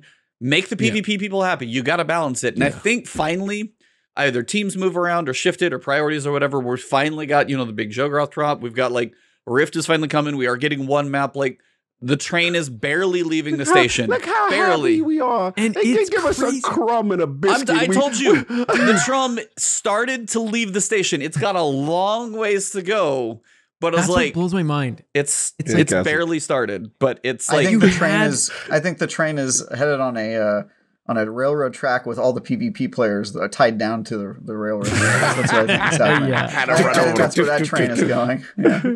You say, Castle? No, it's just crazy because it's like we had it in D1. Like, Yes, we did. how on earth can you go? I mean, God, this was launched. Sorry, I don't mean I'm going to sound off here, but like, get it you know, off. with October therapy. 2017. We are coming up on 5 years this October, and we've had Control. Pretty much just Control. Like, yeah, okay, fine. You got Rumble, you got Mayhem here and there, but like, how on earth does a company think that that's okay to just have Control? Like Halo, capture the flag. You know, like there are oddball. Like maybe It's the company that made that too. That's Ooh, that all company. exotics like- mode. This is that What was company. that a mode? gun Literally. game with exotics. Are you kidding me? Gun- That writes wow. itself. That Bro, writes it's itself. insane. Not to interrupt, but I like Halo. Trav, we play Halo. I was so enamored when Fiesta came. I forgot. I'm like, Fiesta is such a cool Fiesta. mode. I'm like, could you imagine? We just start with something. Like, we start off with Rat King, and then like an exotic, then you get Vigilant. So like, just even on a base level, there's so much they can do. Sorry, Castle, continue. No, it's just it baffles me that like they completely gave up on PvP. It I don't know. I just think PvP, if they had like all these things like Oddball, Capture the Flag, Fiesta, all of these different game modes. Oh my God, the I feel gunplay like that is wouldn't even be so hard to add good, either. man. Like Maybe that's super like arrogant of Rumble Fiesta. backseat game developer, True. Well, I mean, kind of but, like, situation. You can already But, turn like- off emotes, so you can limit like third person stuff there. They already lock you into certain things with Scorched, so they can be like, And "This also, is the gun that you're using." Every other game doesn't have a hard time with it, and we've had private matches where you can make your own custom rule sets and stuff. And I feel like they have the tool set to do it. Of course they I do. don't know. It's like they choose. That bugged me the whole. Whenever we got private matches, whenever that actually launched, it bugged me because it was private. You can play against somebody that's not custom games, and it never was. There's no, guns. Yeah. If you could mess with the sandbox, can you imagine the fun stuff that you would make up? Like, And people like would, a Forge? of course, yeah. Destiny will not get. And- If Destiny gets Halo before Forge, Halo should just shut down. But yeah, like, and the whole like trials, we're taking it down so that we can really do it right. Yeah, take it away. I'm Get away from- sorry. Like you came back with the same game. It's still just go win, X number of games to get to the lighthouse. It's like, what is that? How is that a rework? I get it. Like, okay, we have these, we have these bounties, we have different reward systems, we have, tokens. Like, okay, fine, cool. That's it took you rework one that, guy but, like, a year and a half to make that because they have one guy on the trials team, and that was it. Right. So Wait, that is one dude right. on I'm the trials team? joking. That's my. No, I'm I'm joking, but, like- I thought that was The fact that he thought you were telling the truth is pretty. No, I said, Todd, oh no. he's totally not joking. Yeah, Let me, it's- send me the LinkedIn right now. Let me start hiring. What we doing? He'd be What we like, "I doing, was the buddy? trials lead. Did you have anybody beneath you?" No, I was the whole team for a year and a half. Trials lead. yeah, and like part of me, like, so someone who's competitive, I'm actually not a big fan of elimination. I Trials is cool. Like, don't get me wrong. D1 Trials was amazing. D2 Trials has had its incredible moments. Elimination leads to a lot of like clutch and hype moments. Okay. But part of me is just, yeah, again, it was like you guys reworked it. Like, no, it's still just the same thing. Go win 7 games, go to Lighthouse. Elimination. Like, Are you a Force competitive guy? What's your sweet spot? just skirmish. Like in D1, I just lived in skirmish nonstop. Okay.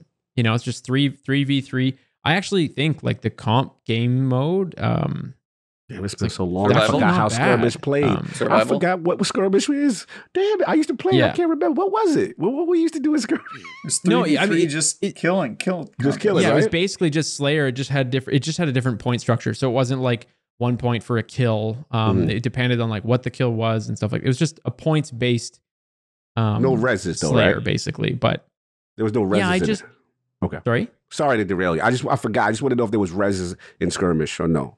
Yeah, no, there were. Yeah, you could And they get were like points for res. it. Yeah, I remember it now. It's coming back. Yeah, it was like half the amount of a kill. I forgot we used to less have than new that, right? modes. Like it's just so cool. Like different modes. Right. Yeah. I forgot. My bad. Continue. And no, you're good. It's just to me again, it was like, what have we had in 5 years? We've had control, we've had trials. That's it. We've had control and elimination, and then they sprinkled, mayhem and Rumble's a staple. You keep How that dare forever. you forget yeah, about the Scorch Cannon mode? So Okay. you're right. Team yeah. Scorch, How which was like could I- accidental, just like sure. Yeah. Like, and you know what? Cool for a weekend. Awesome, fun. But like, At least they're I trying something. Oh, No, it blows my mind. So with trials, I just felt like, and the problem is like, I have this feeling like if they made trials not elimination, if they tried something else, that the community would freak because it isn't like that nostalgia, like that nostalgic D1 trials, which I don't know if I've really understood. Part of me is like, great memories are supposed to be great memories. Like, why can't we make new memories in a new game mode? Why can't we have like, call it trials of whatever and just totally different. Don't make it elimination. Come up with a new trials, a new game mode that is. They did though. Going to get people hooked. In their defense, they tried 9 and there was the people threw tomatoes at the screen. That's true, but in their defense. Yeah, I actually that is, liked some of it, but yeah. Yeah, I got a good game mode for you. It's cool. Called Trials of Bungie. And it is a Forge mode where you make your own multiplayer because Bungie is having trouble doing it. Let the community do it, right? Yeah. Like Dim, That's right. Dim. Like they just let the community make the most amazing tool ever. Yep. Let us do that for PvP. But yeah, these are the tough discussions. Glad you got it off because we've been saying you forgot about Supremacy. I forgot, bro. I did. Yeah. It's been so long since we got modes. Exactly. I forgot that we had modes taken away. I forgot about that. I was like, oh yeah, we used to play that. We used to have a bunch of modes. Yeah. And like for me, it's funny. I made the joke about like new maps. I actually don't care that. I think it's crazy how we haven't had maps for, like 3 years or like realistically, because I don't count bringing a D1 map back, but I actually think game modes are more necessary than new maps. Like, I could play Javelin all day if it's like capture the flag and then oddball and then like an entirely different game mode because I'm gonna play the map differently. So I feel like game modes are over maps. But anywho's, I just keep thinking about this. All in separate playlists kills me. They'll introduce a new mode and it's its own playlist rather than making one playlist. That's like rotates. You jump in and you don't know what you're going to be doing. You just jump. It could be this is the social playlist. It could be Mayhem. It could be Team Scorched. It could be Clash. It could be Control. It could be Supremacy. It could be Rift. And you don't know until you start. Right. And I'm like, and then just add the voting system if possible. If people get annoyed with the next thing in the queue, so to speak, of the random modes, so to speak. Like imagine if they had like, okay, Rumble at all times, comp at all times, which don't even get me started on comp. I don't know. They're just, you're in the right company crazy. here. Yeah. You're in the right company. Yeah. We talk about this every week. Every week we feel like we talk about it. Comp is and then not just the anything. middle playlist was everything else, and like, and then imagine you could vote on maps. I don't know. Oh my God! Can you imagine? I told you about these demands you're doing. You're very demanding. Yeah, you've got you're what we'd like to call a high maintenance player. We've got that's right. He's so demanding for requesting these features that every other multiplayer game has. Yeah. Yeah. You want a new game mode? We gave you one like 7 years ago. You should be fine. Shout out to Bungie though, but we got to hold their feet to the fire. If the devs are listening, we love you, but we need some stuff. The PvP love ain't there, fam. We know we gotta speak on it, and we're gonna continue to speak on it. Yeah, but glad Castle's here. That makes me happy. I have wondered in the past, like, why doesn't comp succeed? I like try and compare it to there's Apex. No reason to go in there. Well, right, there's no ranking system. That's the other one. No loot, no ranking. with Halo, you at least you had that number 50 to chase, and there was, I believe, like a restricted number of people that could truly be at level 50. It was like ever changing. So if you like reached level 50 and then you quit playing, eventually if you logged back in, you would not be level 50 anymore, which was kind of cool. So you had to like maintain yourself. You had to maintain it. Yeah. And the whole point, at least that's how it was in Halo 3. I think it was like that in Halo 2, but the point was like, oh, if you haven't played in this amount of time, like you're probably not properly representing level 50 anymore. Like you're probably not as good as you were a month ago when you last logged in. So like, I don't know how long it would take, but yeah, like just chasing it and then maintaining it. It's one of those things that I feel in Destiny that I'm not huge on ranked stuff just because I've never really gotten into it, and most games I never have. But I also feel like Bungie is afraid to label anybody. They're afraid to put a label on and be like, you are bronze 3. You got a whole lot of work to do. And I feel like they're afraid to put that label on anyone. Like, you are rank 763,248 in the strike playlist. You've got a long ways to go. But I'm like, I mean, it does feel like they have these hidden numbers and stuff in the background, and matchmaking hasn't had skill-based matchmaking. But as you said, comp has no ladder. And it's like they're afraid to label someone with anything. Like, you see Halo's like, bam, Onyx, whatever. You can just put a number on it. And you're like, and Glory is this weird up and down and not weird matchmaking, kind of. You get some, but you don't lose very much because we don't want to hurt your feelings that bad. They're kind of like the participation medal, afraid to hurt your feelings in PvP situation. And it feels like they just want to give everybody a blue ribbon if they play long enough. And at some point, they got to get some tough love to people and be like, you're not that good.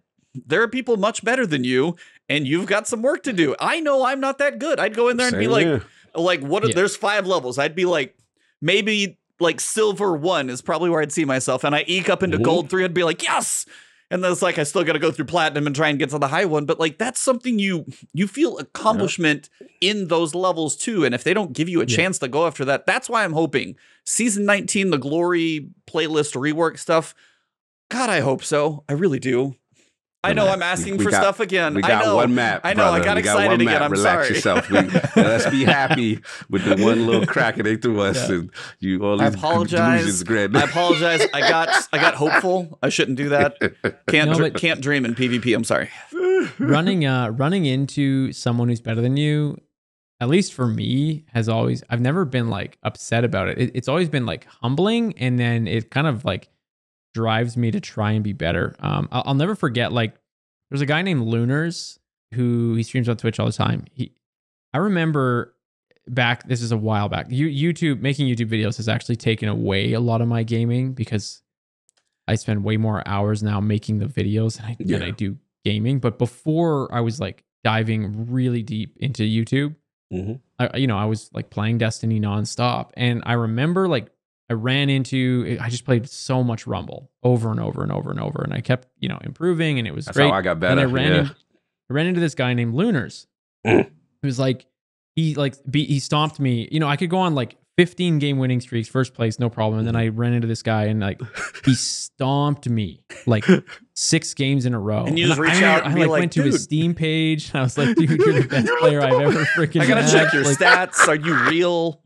When the match started, and you see the name. And then I found him on Twitch. Yeah. And I went in there and told him how good he was. I was just like, oh my God, I didn't know someone could be that much better. And then like my drive went through the roof because I was like, I need to be better. And so I feel like when you match people who are better than you, at least from my perspective, like skill-based. It's a wake-up call when I'm like, holy crap, there is actually a lot of skill gap here that I'm missing out on, or like I need to improve to try and match. So I don't know. Yeah. Agreed.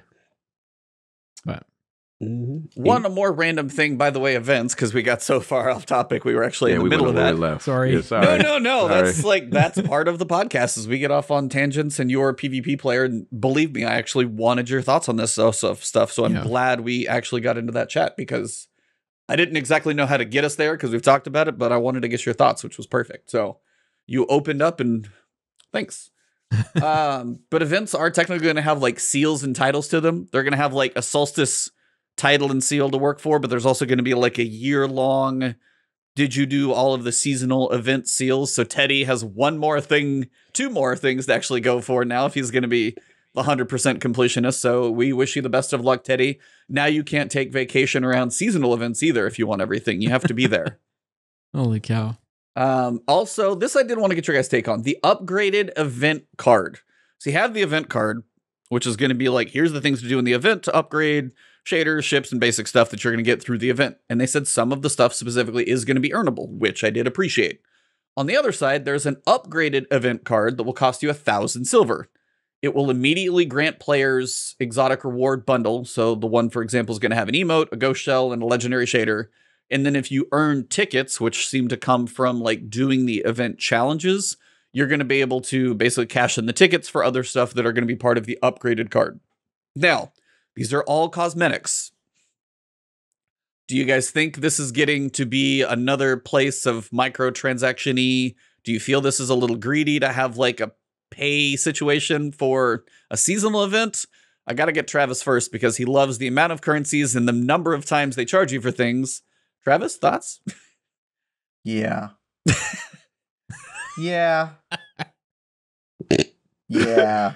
That You good, know huh? how whenever these events suck, everyone goes, "What did you expect? It was a free event." Well, now they're not free anymore. Right? Because usually you get the unlockables by completing the triumphs, right? You get the emotes done, all that stuff, and now it sounds like there's going to be a paywall to getting access to that triumph list, which that's how it was in D1. It's fine. Their model there was a little bit differently. It worked a little bit differently. They didn't have as many ways to get you. They weren't, asking you to pay for transmog, and Eververse wasn't as universally applied to their entire sandbox, all that stuff. So I guess it's free to play their seasonal events. It's just not free to get anything from doing that unless you buy into their little book. Yeah, I hate this. It also seemed like maybe there was a way to kind of pay past doing the actual event. Like you could. Did I interpret that wrong? But it seemed like there was a way to just... We got it right. Okay, so let me read it verbatim just so we're all on the same page. Make sure we're accurate before we lame base them. A new event means new event-themed cosmetics for Guardians to customize their experience. While those items have traditionally been part of the store, with the upcoming Solstice event, we will curate a collection of those items as unique rewards through the event card itself. Those rewards will only be available through the event card during their initial release. Like most of our cosmetics, there's always a chance they'll be available in the Eververse later. While the event card and event challenge rewards are free to all players, acquiring these extra cosmetic rewards will require players to purchase the upgraded event card. Upgrading the event card will cost 1,000 silver and immediately grants an exotic bundle, and then you can get more by getting tickets. So I feel like I had a concept in the first paragraph, and I got confused in the second paragraph. They're just so bad. This is exactly what we were talking about at the beginning. Like, what does that even mean? Why are they so bad at explaining things? Like, I don't even get that. The first statement. Yeah, so I guess I'm not sure, but it just my initial reading of it when I was going through the TWAB was that like you can basically pay, just like you can pay to level up your season pass, you can pay to not play the game. It sounds like you can also pay to not do the seasonal, or some of them maybe the live service events. Which I'm hoping there's a variety. Like if you want the hot dog eating champ exotic emote, that is going to come separately through the event card. But maybe if you do the full challenge, maybe you'll be able to earn one specifically just by doing it. I'm hoping there's a distinction. That's why I was like, if you can pay to pass it, or it's like, and there's no difference between the two, that's where I would have an issue as well. Because then at that point, you're just like, as you said, pay to not play the game. I guess it's a choice, but weird choice to pay to skip playing Destiny because that's up to you. It's all cosmetic. Most of the time, I don't care, but it was weird. Their model is more confusing than it's ever been. So I recently had a friend tell me that he got into Witch Queen and he bought like the Ultra Deluxe Super Edition of Witch Queen. And then he booted up the game and they were like, here's the 2 DLCs you don't have. And here's all the different activities you can't do and stuff like that. Because it's been a couple years since he's turned on. He was just like, but I bought the most expensive version. Like, I don't really understand it. Right. Now we're learning that dungeons are being sold separately. I just feel like they've got the model so wrong. So wrong. It's like you either are Fortnite, where everything's free and it's very clear that like you are just paying for cosmetics because the experience is free, or you're a walled garden where you pay to get into the game and then they don't bother you with this sort of stuff. But the fact that they're doing both, and then when you get in, they're bothering you in so many different ways. It's like, now buy this event card, and if you want to transmog things, buy that, and also anytime you want to do an emote, buy that, and shaders, and it's just like. It's not as bad as like Raid Shadow Legends. Whenever you get back to your home screen, try this pack. It's not quite that, but as you were describing it, it's isn't that a full free to play game though?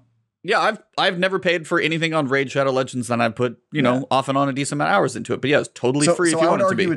It's worse than Raid Shadow Legends because Raid Shadow Legends at least remember gives this when you guys are looking at those ads. It's not so bad. Yeah, because at least that game knows what it is. It's like you're not going to pay to play the game, but we're going to get you as best we can. Genshin Impact, another great game, which I actually think is similar in quality to Destiny.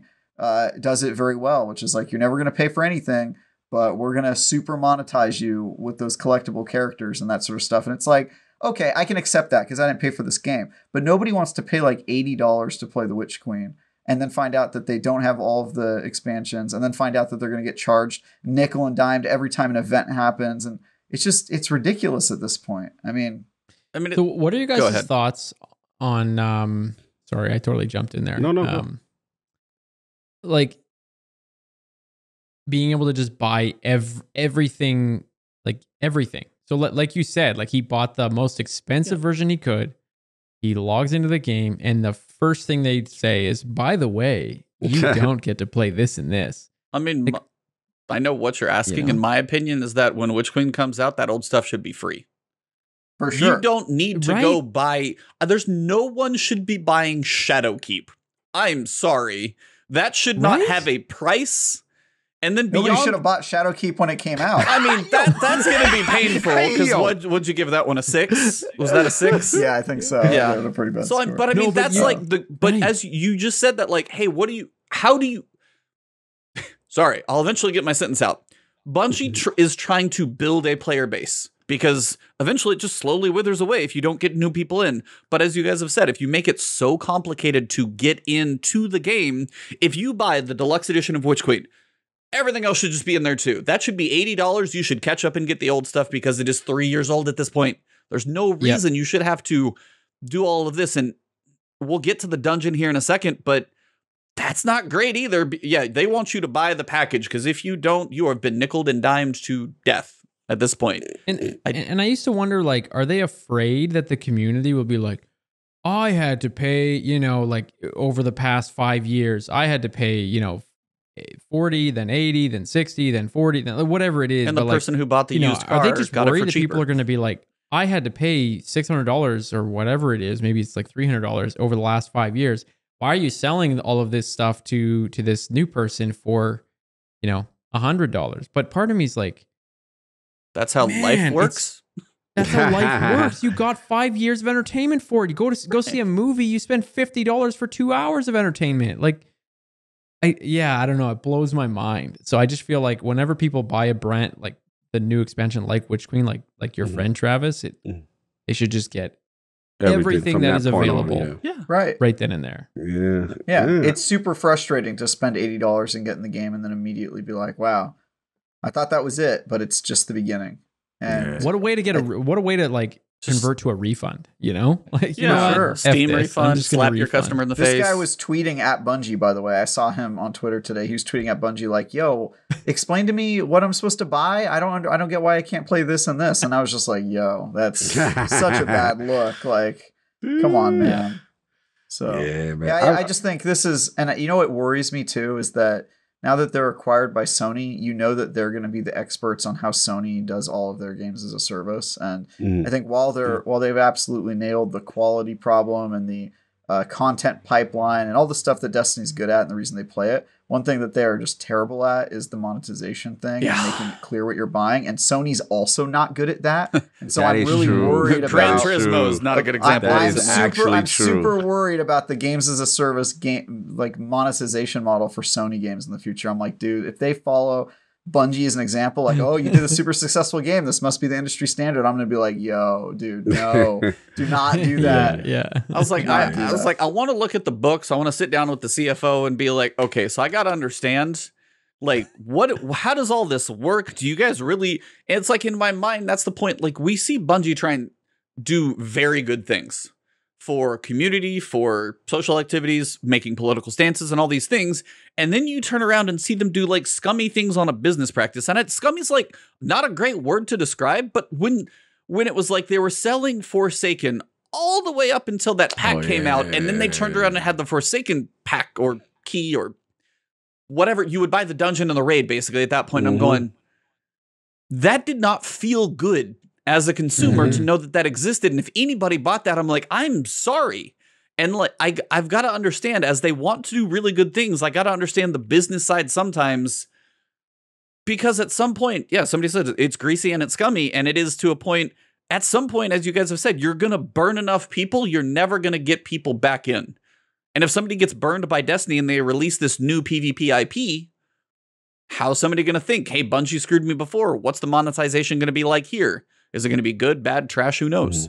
So it's like they need to be looking at more of a long-term solution. Sorry, I feel like I've been talking a lot this podcast. My fault. No, you're it's all good, man. It's your show. Also, I feel like it's even worse with the content vault. This model is even worse in the way that they're charging people when they're taking stuff away. Like, how if they're selling, I can't get Maddie to now, play. Maddie wants to play. Yeah, I'm sorry. For sure. Why would he play, right? Yeah. If like I have the same problem with Hogue, where I'm like, it's a good game, Witch Queen's really good. I gave it an 8 out of 10. Like, you should play it. And he's like, you know, what am I gonna? I'm gonna buy it this year, and then 2 years they're gonna put it in the vault. And I'm like, fair point. I mean, And he ended up buying it, but only because his brother like worked on the game or whatever. Yeah, so it was like, you know, it was like a special situation. But I just think it's with the content vault is murky. Your business model's murky. Fact that you're selling expansions and now you're selling season passes and now you're selling event passes and now you're selling microtransactions up the wazoo. It's like, dude, this is not good. Yeah. This is brutal. My brother, I'm going to go visit him here this weekend. He just went to Final Fantasy 14. He got to play everything. And then now he's up with Shadowbringers and he loves it. And I know he puts a ton of time in, but he literally got to experience the entire game. It could be a lot of hours to get there, but everything was there. And that's one of those where, as you said, the content vault hurts because nobody can experience the Cade moment I talked about. It's gone. Nope. New player, can't do the red cool wall. moment. Nope. You can watch the trailer, E. That's how the rest of us experienced it. Ouch. Sorry. Yeah. Ouch. Yeah, look, you know, I don't got much to add. You guys pretty much knocked it out the park. They've been getting away with multiple monetization models that no other game is usually afforded. And it's because, one, I think we love it. This fan base has, for the most part, been extremely consistent. And number two, let's be honest, as much as I'm a hardcore Destiny fan, you know, they have survived pretty much all their competition. So they haven't been pushed again. And you know, Division had its little moment. Anthem thought it was going to do something. There's nothing that's truly pushed them where they have been in that, where I feel where it was like, what is it, the House of Wolves days. They had a content drop. I believe Division 1 came out at the time, was pretty strong. It took a lot of their player base away. So you had that going on. And then the last point I say is just that, look, I'm a veteran player, and I'm confused by this. So I get confused by you have to. The Castle's Shadow, technically, no disrespect, wouldn't have to exist because Shadows have to explain what's going on. Mine. Same thing. Like there's so many YouTube channels that are like, there are stats for guns that are not in the game, and there are YouTubers that go out. Castle, Fallouts, Shadow last week, so many PvP players explain things that are not apparent in the game. How does an accuracy code work? And, stats that are hidden in the API, and all of a sudden you're like, I have to go to YouTube to understand how to play your game. What?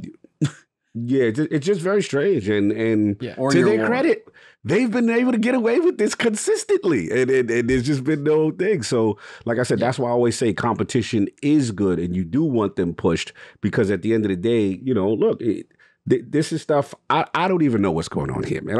Like I'm just gonna log in. I'm gonna turn on your video. You gonna explain it, and then I'm gonna be like, all right, this is what I'm supposed to do. Okay, cool, and that's it. like I don't even know anymore. Like I'm like, okay, what are we doing now?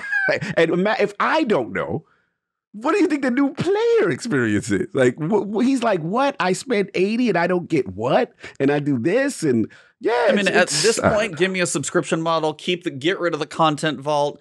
Make all the Eververse stuff earnable, and I will do a subscription model right now. And I'll get shot by the entire community for saying that. But if it was just simplified, somewhere in me feels that would be better if they were able to actually like, here's our guaranteed revenue for the subscriptions we've got, or something stupid like that. I know it's not ever going to happen. I get that, but it's just like simplifying so much of this would help. Go ahead. For whatever reason, are just so bad at explaining everything, and it blows my mind. Like. Blackwig's got a good point. He said he thinks the simple fact that they've outlived all the competition means that they are the new norm. Yeah. That they are the norm. Yeah, and the Nurad said just the other day, I saw a post where a new player was so confused about where to start.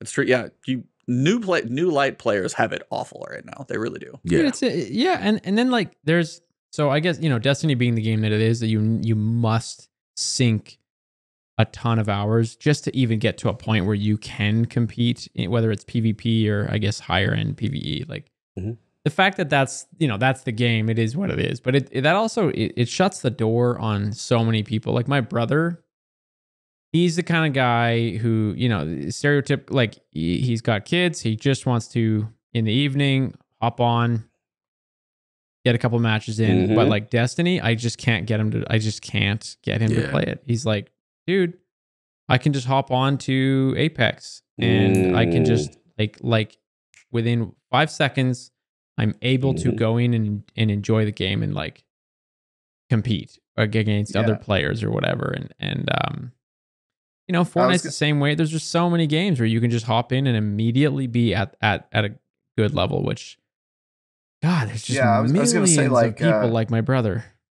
Yeah, like to the comment that said like Bungie's the norm, they've outlived all their competitors, so they get to kind of make the rules.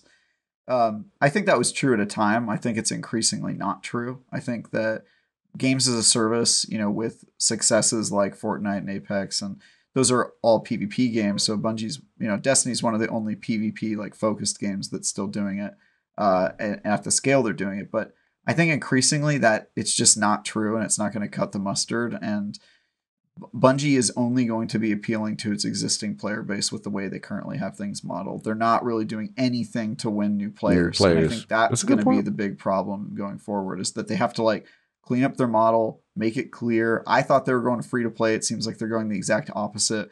They kind of told us they were going to free to play a couple years ago, I feel like, and then it kind of turned around and they were like, nah, not anymore. So I feel like this is something they're going to have to address soon.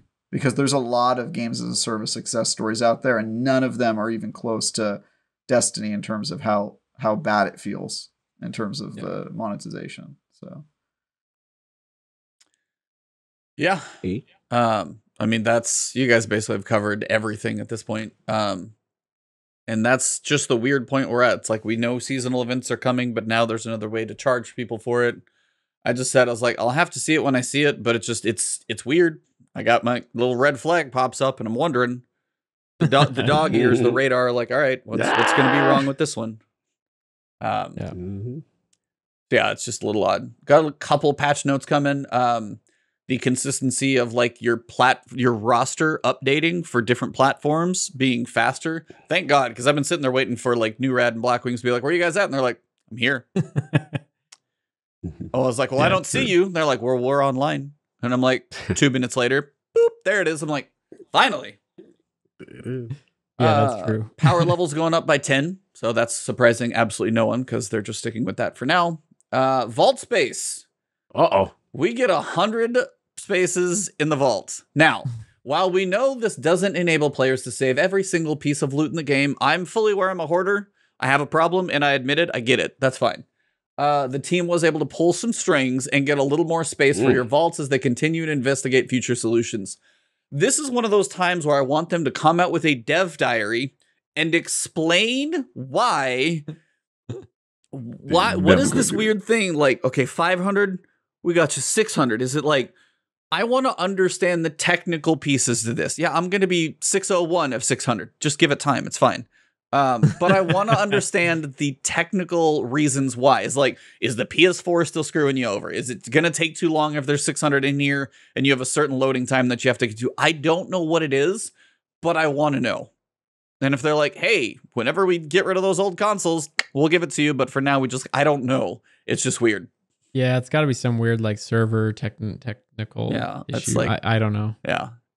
Xur will no longer be able to be hostage held on Tuesdays at reset, so he will be able to leave as he chooses. Scorn snipers no longer going to be quite as lethal. That's good. Mm-hmm. And then we do have a date on the new dungeon, shockingly. Ooh. So the new dungeon is coming in hot. It's going to come in on Friday, 27th. So you get 3 days and the dungeon is going to be here. Now, the dungeon is 1550 for normal difficulty. So if you've played it all now, you are good to jump into normal. I have no idea what master difficulty is going to be, like 1590, 1600, God only knows. They did say the loot in there is going to be 1 legendary set of armor per class. Artifice versions will be available via master difficulty. Holler. That still needs to be in the master raid, but yes, that seems to be like a dungeon thing. But master raid needs artifice as well. Like it's good call. Good call. Like that's a thing. 4 new legendary weapons, 2 legendary reprised weapons, which makes me wonder why a brand new dungeon has old weapons. I don't know. Just to give it more options with perks, we'll see. Because it's an old dungeon. They're bringing Crota's End into D2. No, it's gonna be. That'd be crazy. It's gonna be a dungeon on the Leviathan, and you're getting Midnight Coup with random rolls. That's what it is. So into the past. Let's go. You do have an exotic weapon in Catalyst, kind of similar to the way you had Galahorn in the Catalyst from whatever experience you had. So of course you guys know guides will be coming. Exotic accessory, Sparrow or Ship. So that's going to be a thing. Couple emblems. I'm sure one's from doing it flawless, one's for finishing, basic stuff. But they're not telling us anything. They're like, here's the date for your dungeon. Get ready, but no story, no theme, no enemies, no race, no zero. This is still kind of crazy. You love the stuff. I'm honestly gonna Tuesday morning. I'm gonna be streaming at like 6 a.m. Be like, all right, I'm just gonna stare at the screen until we get it, and we're going. Okay, now I'm gonna make my little video, upload it, and log in. Like it's gonna be a long day, but it'll be a fun one. So we'll see. Exactly. Hype for sure. They gave you everything you wanted. Hey. Now we're just going to see how it pays off. Where's the lore? If they can deliver. Yeah, I'll be waiting for Mylan and Bife to break it down. Right now, Mylan and Bife are just like waiting on blocks for the gun to go off so they can start working again. Because right now they're just like, I need the lore. And they have none.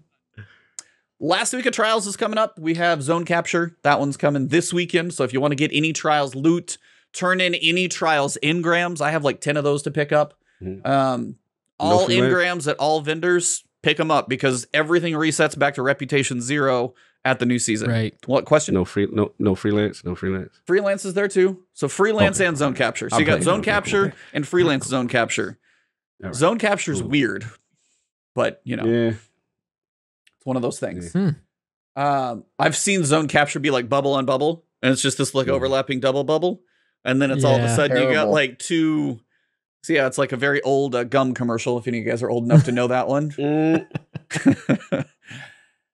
You've got a fusion rifle and a sidearm shown in the picture, but more interestingly, we have new armor, and I gotta be honest, I like the Titan, I like the Warlock, the Hunter is a damn monkey, and it's on Twitter too, I'm not alone, but I was like, it looks like a monkey, so I wanted to get you guys, do you guys like the armor, first off? I can dig it. I can get jiggy with it. It's a little gaudy. Trials always is. It's like very. I love it. Yeah, it always is. Yeah. I don't know how I feel about the helmets. Oh, the Titan you guys got it like a ram helmet, right? It's like the ram horns are like tucked. Yes. I don't know. I like how it's like melded in and tucked into it. I like it a little more than like, here's my horns way out here. Like I'm tired of like spaceship helms. So the fact that it's like all in there, I'm more for that. I'll take it. Right. Yeah. I agree with that. Yeah. The ghost Warlock tucked- delegation, we liking it. Very bird-like. I'm feeling very top tree energy. Oh yeah. Dawnblade energy with this. I might Wings rock of a Sacred little- Dawn on the back. You're Like already gonna Sacred be. Dawn might come You out already now. look like you're wearing it. So Yeah, you're good. I've already Yeah. got my flow because look, one thing about Warlock, you gotta look good to play good. So I'm all about That's this. why you guys took 3 years to win Guardian games. It took you too long to pick an outfit. It took too long to get ready. You're like, We're no, ready this now." isn't quite the right drip. 3 years later, I got my outfit. I'm ready. Yeah. Okay. But I'm liking my ceremony. I'm feeling very Amun Ra. I'm New feeling Rev. this. New Rev Yeah. redefines the shotgun ape meta, though. I will. The shotgun Listen, ape and the man. monkeys are out here. The hunters. I I like got the my- undertone though for the Moon Yeah. Moon Knight. If anybody watched Moon Knight, all the under wrappings look exactly like Moon Knight. I love that Bro. too. I'm feeling my Egyptian robe. I'm feeling the Egyptian cotton with the papyrus reed. I'm ready. I'm ready. Let's go. I know we don't have a hunter on the podcast, but does anybody else have an issue with the hunter's cloak basically having a tail? Oh yeah, I didn't peep. Yeah, a little strange. It literally has a Go tail for it. I don't. hanging down there. I ain't go for. Go for I those don't tails, mind Monkey man. Hunter though. Monkey Hunter look cool. I don't mind him. I like that You it's know what? new. I mean, Yeah. it's new. I'll give it I that. agree. It's just, Yeah, I you agree. see a Here's the monkey. thing. Something totally new. The head is for sure the worst part. The helmet. I just Yeah. say make that your exotic, and then run around with the monkey tail. It's kind of cool. You look like Goku. Yeah, I don't mind. Oh my it. God, you're right. And they look kind Yeah. of like they've been lifting this year. I don't mind the hunter. You know what I mean? Hitting it. Got the little furry arm. I'm about it. I will be curious to see that one runner down in action, but I couldn't do anything but see monkey, so it was. Yeah. Oh, I Uh, need that Warlock Bond though. That Osirian Bond. Oh, I need that. So Let the me ghost go. looks cool. Now the sparrow. Cog, you gonna get this sparrow? Not All right. bad. It's not bad. Now this That's feels a like nice sparrow. yeah. This is. I'm going into the pyramids deep with this. This is all me right here. Yeah.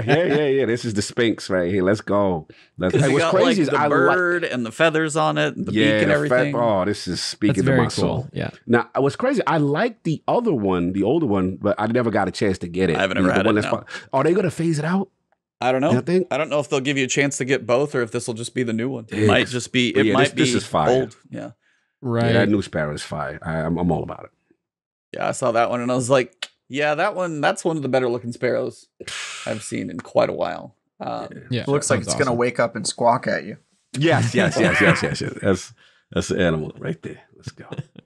Mhm. And that's basically it. The patch is going to be 15 minutes of downtime for a season. Like, probably one of the shortest. So whatever back end work they've been doing, they were doing background maintenance all week long. Whatever work Mhm. they've been doing on the systems, very minimal downtime to launch a brand new season. That's impressive. Also means much less time for you to not pre-download a patch and have data miners ruin stuff, which is good. So I appreciate that. True. It's Mhm. because That's all true. of the new season that's coming out on Tuesday is a 2-minute trailer. You discussed. All we're going to That's download why is the it's insane. cinematic, and that's it. That's why it's so little downtime. It's a 2-minute trailer for the dungeon that they want you to buy on Friday. I'm done. So that's I'm it. done. Yeah. Oh, I did As actually. discussed. I did skip that. I'm sorry. What'd you skip?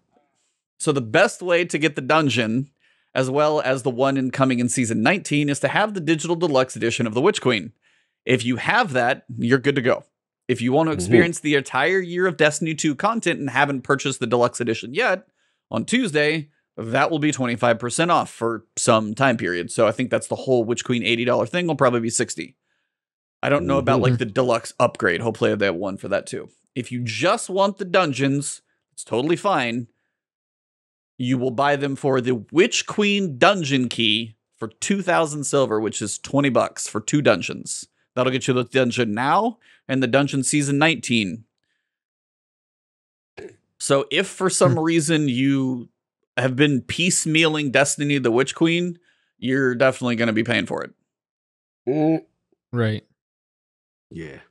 Yeah, this is one of those things when they're like, "Oh, the dungeons are going to be." They basically like get the package, don't do anything else. Is what they're saying. We'll give you an option, but it's a Again- horrible option.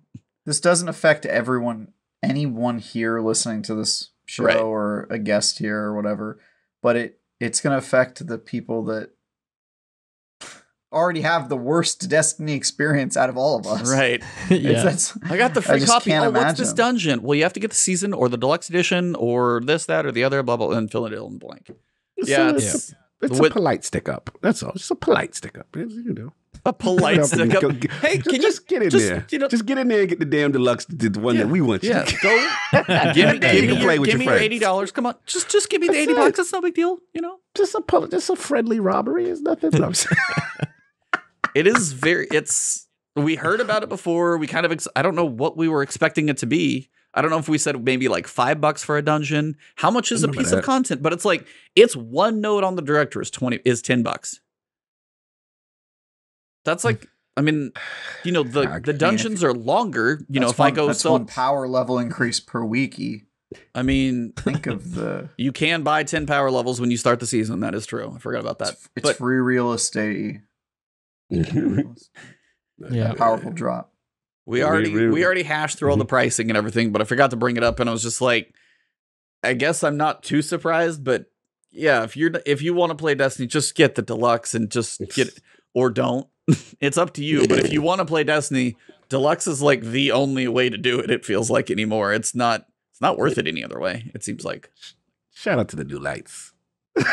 I know, right? Yeah. Shout out to the new lights and also the about to be not lights at all. Because no way they're sticking around this game with this. Oh my god. Yeah, you're gonna have to get to a new player to get them in. You're gonna have to like gift them the entire Witch Queen edition or something. That's what I used to have to do to people. Oh, so now I just realized what the pyramids are filled It's gifted with. Subs. It's just gifted subscriptions to Destiny. Is all it is. Mm-hmm. The pyramids are filled with all the upset Guardians who left the game and now comment "dead game" in all of the Destiny comment sections. That's what's on the pyramid ship. It's just a bunch of disgruntled Guardians. That's the nightmares floating around the moon. Oh, I thought the pyramids were a lore reason to enter the content vault, to create a content vault. So they can disappear the content. Yeah, that too. They're giving us a thematic reason. Yeah, we need a reason to take away your content and then not give it back to you. Maybe ever. We'll see. It's a pyramid scheme. Hey. Yo. Nice. That was Blackwings. I took that from him in chat. Yeah. Shout out to Blackwings. That was nice. Do you think there's any Destiny fan who bought Forsaken and then like a week before it came out, like some accident happened and they ended up in a coma for like 3 years? Mm-hmm. And then they woke up and Forsaken was content vaulted? Do you think there's even one person? Probably that statistically, probably not. One. Probably not. That's a very, very small set of. That's a very small cross section of people. Because if there's even one person, that dude deserves he should sue someone. That guy. That dude. More than a damn refund. Damn it. He deserves it. Well, yeah. We get a new season on Tuesday. We don't have a damn clue what it's about. So tune in Tuesday morning. I'll be live. I know Travis is probably going to be covering it in some way a little bit. Maybe you'll have an article, but I assume you will. And we're going to hit the ground basically running with new stuff. Now, some things to think about, possibly new craftable weapons. So get something related to the season. God, I hope so. Maybe some older craftable weapons getting patterns. We'll have to see where those maybe come from. Are we going to be able to craft? I don't know. Yeah, there's so much we don't know. I'm very curious if it's a Vidoc, if it's a trailer, if it's just you're getting Solar 3.0. Here's the story. Go. I don't know what else. Yeah. So Castle. Also, can I? No, sorry, real quick. Can I? Because I didn't get to comment on this earlier because we just skipped over it. But can I just say that 100 more vault spaces won't make you happy. It's a band-aid on a solution that is a band-aid on a problem that's completely broken. You need to Marie Kondo your life. Just start deleting stuff. Y'all are savages. That's what I have to say to the Destiny community right now. It's true. We brushed over it very quickly. We did go over it quickly. I think the 100 extra vault spaces is gonna do nothing. Yeah. Stupid. It's a stupid system. I hope that they destroy all the vault space. I hope you can't keep anything that's not on your character. That's what I hope happens to all you people. Blow up the tower again. Blow up the tower I again. admit, a friend of mine, his name is Yerda. He made a video about. Oh, I know that guy. I actually did the day one raid with him. Oh, really? Yeah, I was on his day one. GJERDA, whatever. Yeah, that guy Yerda. He was. What was the the Ice Planet raid, Deep Stone Crypt. Deep Stone Crypt. Yeah, Okay. yeah. Yeah, we did a 24-hour completion together. Oh, salute. Well, that's cool. Yeah, wonderful guy, fantastic. Really good friends with him. He made a video about just deleting his entire vault. He deleted all 500, everything. I think So I he saw. just- Somebody in my Discord Beautiful. pointed me very directly at that video. Yeah, make sure you looked at it. Yeah, They're they like, like look at you, this. little You hoarder. should do this right Yes, yeah. Yeah. Love it. He's very it's very unique. Like it's like a 3-hour, it's not like a 10-12 minute thing. But it just goes into like bringing it back to basics with gaming and like how many of those things do you really use. And anyways, I feel like his video is a perfect not like example, but like the extra 100 vault spaces I feel like are going to be so meaningless. Like everyone's going to be pumped about having extra vault space, but like you said, Juventus, like you're going to reach that maximum in 4 days. And then You're gonna not have the wrong. Same issue. Yeah. You aren't wrong. I won't lie. lying. You aren't wrong, and I got to be 1 better week about my vault. tops. But I will say, on the other hand, if I will hold 500 on. doesn't make you happy, 600 isn't going to make a damn bit of difference. difference. I know, I get it. Right. But Yeah. I will say also, when they do stupid stuff and everybody's like, hey, clean out your vault, get rid of all those old things.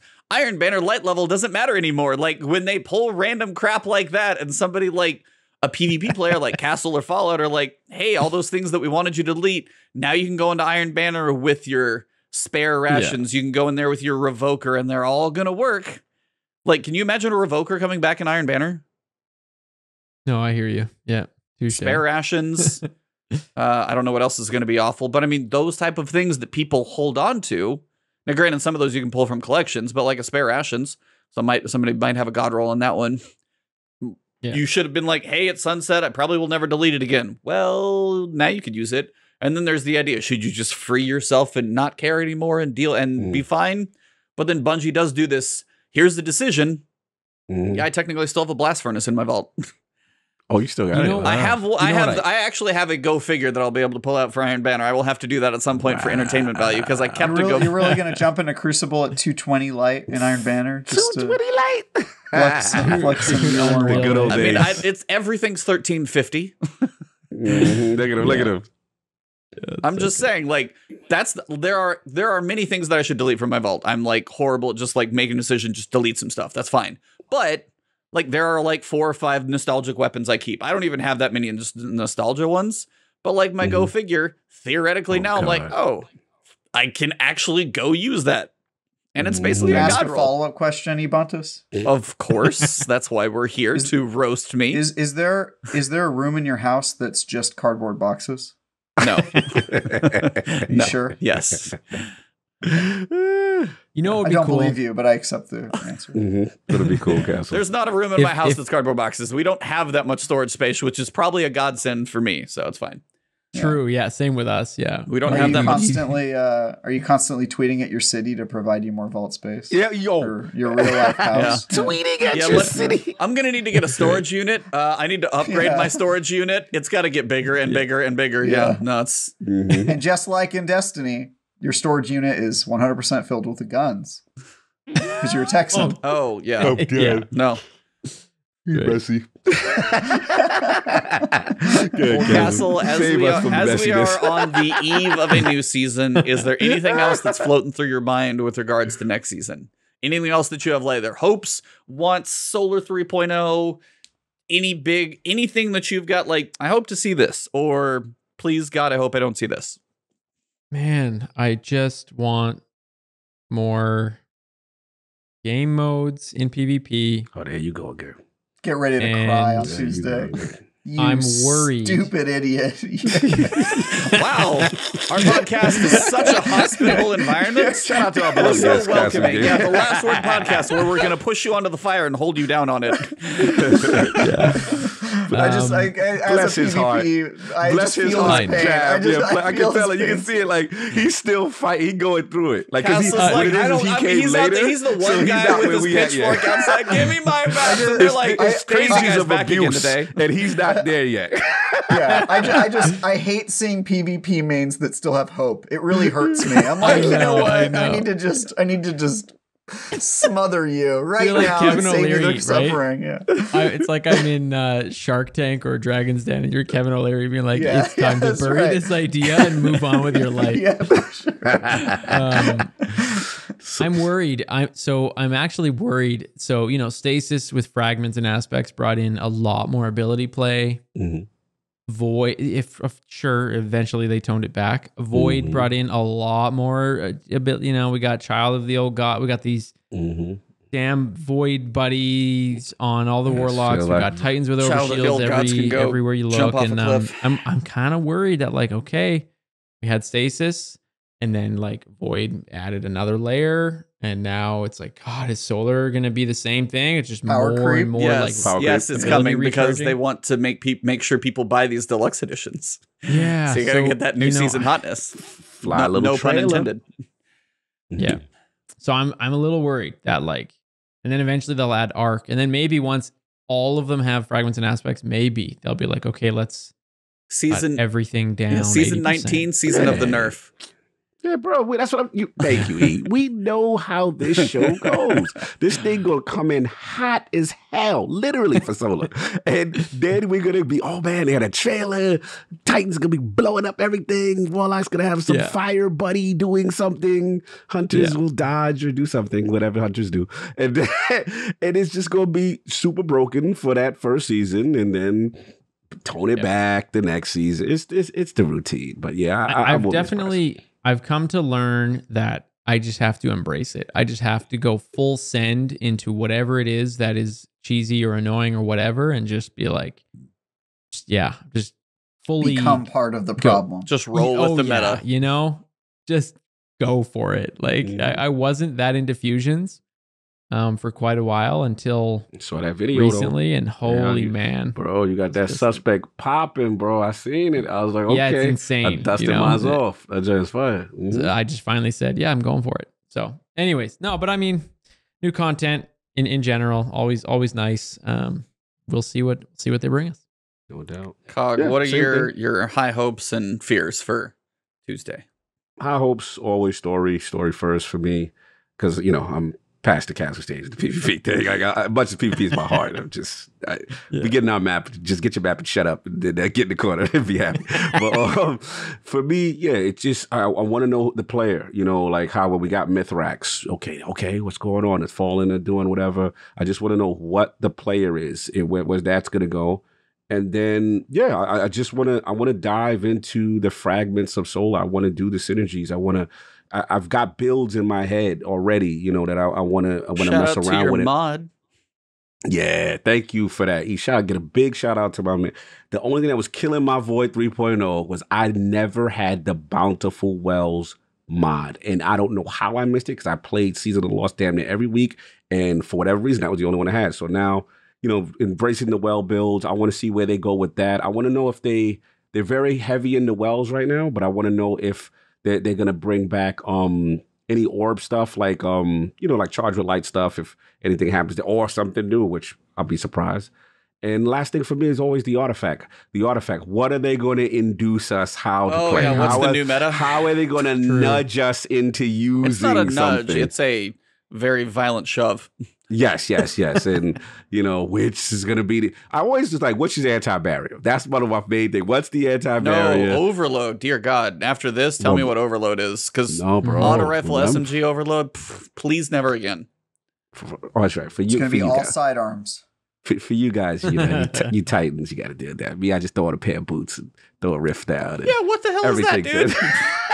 I can stun a Shout out to champion the with locks. Gallahorn because I'm a warlock, and I'm like, kiss my. What you call them? Could you call them sycamore? What they call? What are filaments? If whatever you the can't boots is? say the Woo! boots, you don't get to wear them. Secant filaments. Sycamore Keiko boots, whatever them joints is, man. I love I them like joints. how warlocks are supposed to be the studious ones and they can't even pronounce their own exotic. Yeah. Very, very studious there. Might want to take those That wasn't glasses eloquent. off. You're not living up to them. Yeah, but no, like I said, I just want to get deep with it. And I'm excited for the season. I am. I think we have potential. I don't want to get too crazy, but I think we have potential to be a solid season. Dungeon 3.0 something and a secret lore beat. It's good foundation for a solid season, in my opinion. Travis? I don't know. They haven't shown me anything. We'll see. I mean, I'll play it. I'll be there on Tuesday. I'll play right along with you guys, and then you can find me here next Thursday, probably complaining about some new set of things. What? Travis complaining again? That's not a normal podcast. Not Travis E. Not Travis.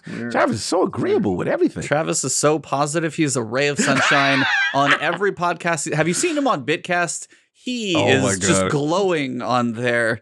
There are no arguments between him and an attorney. They get along. Yeah. It's like magic and rainbows coming out of their butts. It's amazing. 10 minutes earlier in the podcast, you stupid idiot. Oh my God. We indoctrinated him early. We get Castle it early.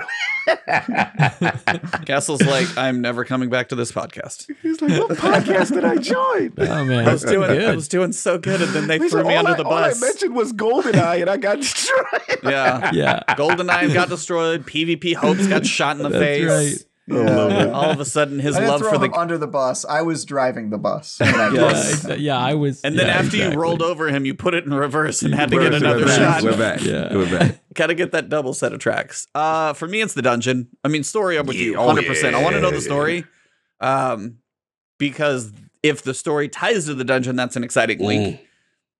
But yeah, I want to see the dungeon because I know Grasp of Avarice was cool in moments and had some uniqueness to it, but that middle section when you repeat it with the like dunking the balls and those pieces as well, that one it got a little like Prophecy still sets the bar really high. Like Prophecy is just really good. I also like the idea of if they get into more bosses that move as opposed to standing still, stuff like that'll be cool. And that was like Prophecy had a boss that did.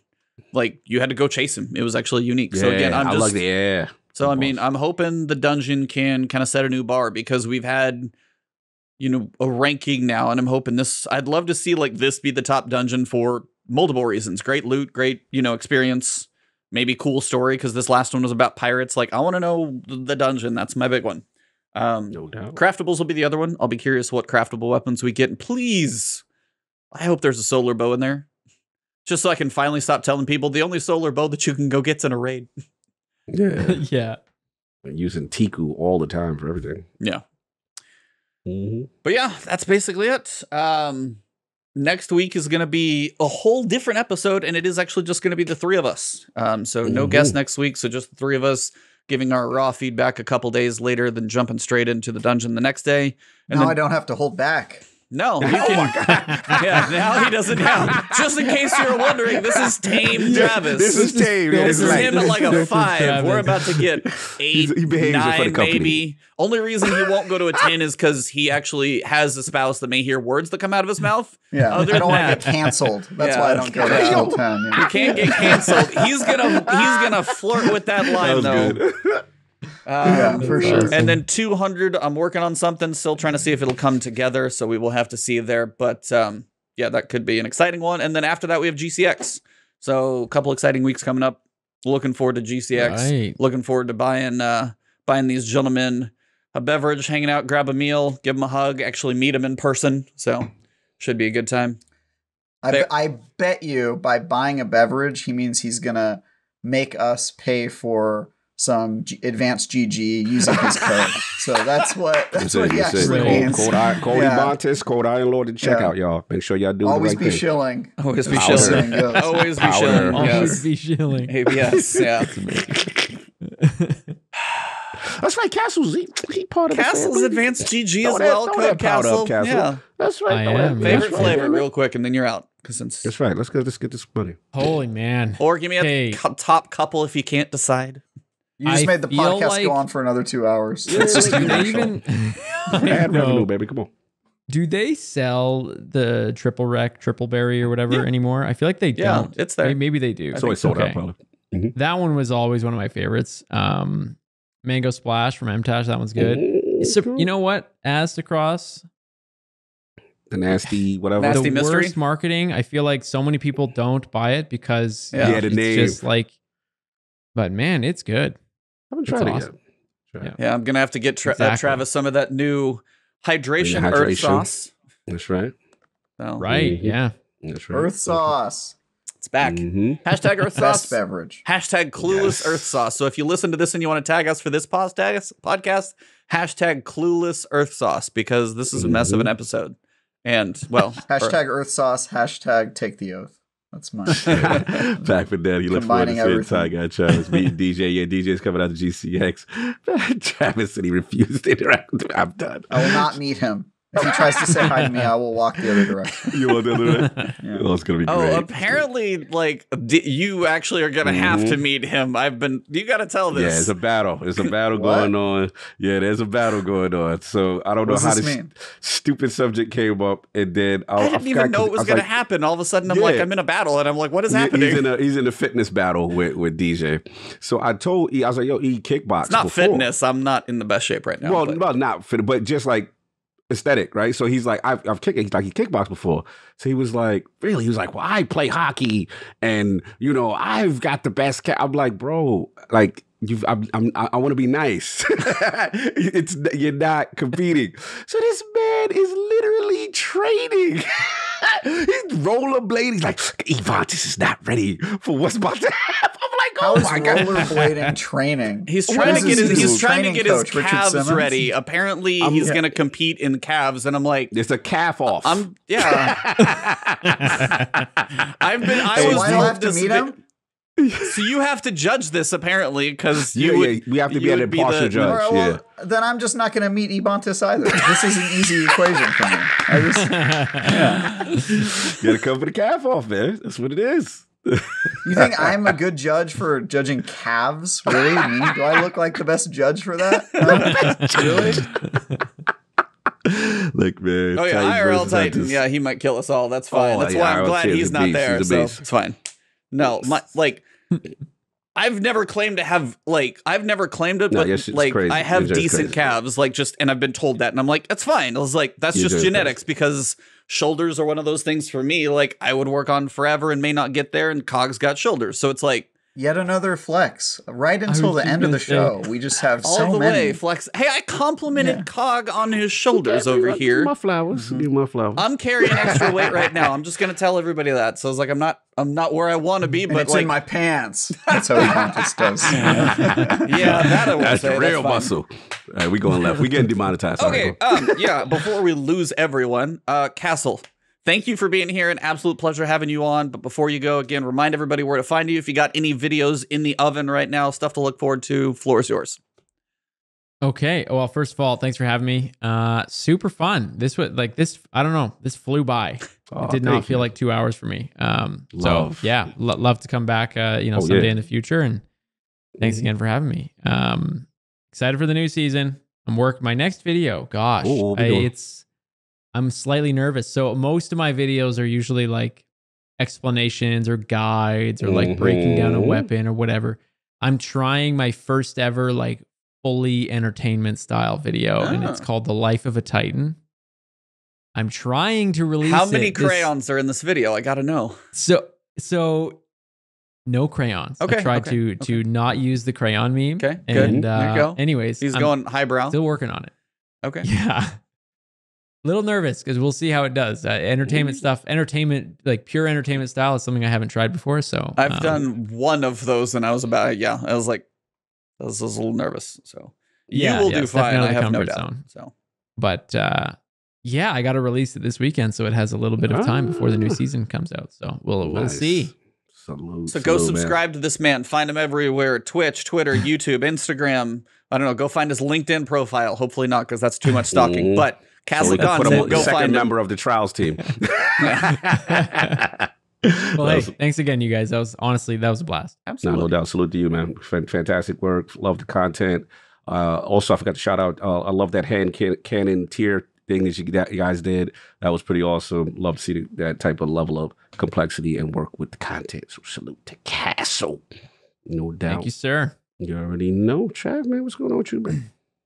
Yeah, I kind of already pitched all my stuff. I got a review that apparently is out, which I found out while I was on the show and tweeted about. I've got some more content coming out in the next couple of days and weeks at IGN.com. You can follow me on Twitter if you want to practice in social media nihilism to be in your timeline.